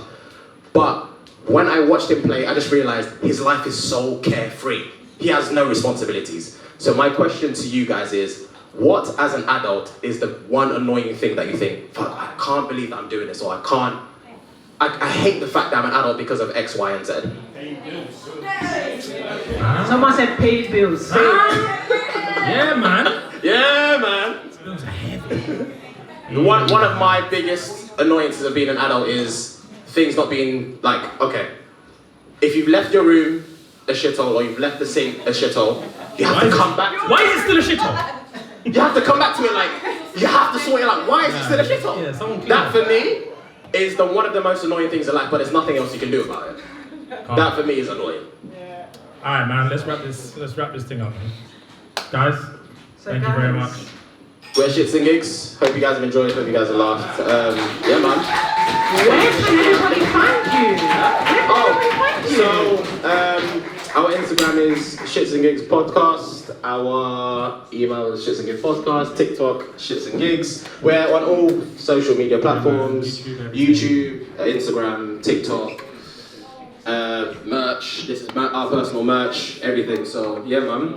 Hope you guys have enjoyed the show. We appreciate the invite. Thank you so much to Sheila. Thank you so much, CynTea. We're just here for. Hope you guys have had a good time. So, yeah, amazing. Give it up for she's I just wanted to say thank you for being so kind. This is the first time I've hosted. So and the thing is, I actually suffer from anxiety. A lot of people don't know that, so I don't really like public speaking. But it went alright today, so we thank God. So thank you guys. I'm gonna pass on the mic to the person who actually organised this event, the lovely Sheila. Hello guys, hello. Can you guys hear me? You can't hear me? Or do I need to shout? No, we can hear you. Okay. Hi guys. So it's Sheila, the founding director of BBE Podcast Agency and Studio in Hackney. So I've been doing these live podcast events for a good couple of years now, like since 2017. But obviously the pandemic came, fucked up everything, and I was like, damn, what the fuck am I gonna do? So this has like been my first post-COVID event. So I want to say thank you to everyone that's actually made it out tonight. Thank you to everyone that's been here like from the start or whenever you came in. Yeah, I really appreciate your support. Give me a follow on the Instagram at BBE Podcast Agency if you want to record your podcast. I have a recording studio in Hackney. It's literally 20 minutes from here. But yeah, I just want to say thank you so much for coming. Thank you for engaging. Thank you for having fun. And just, yeah, thank you for every single thing. I really appreciate you all for being here today. And Cyn, thank you for saving the day. She saved the day, guys. I really hope that you've enjoyed her segment.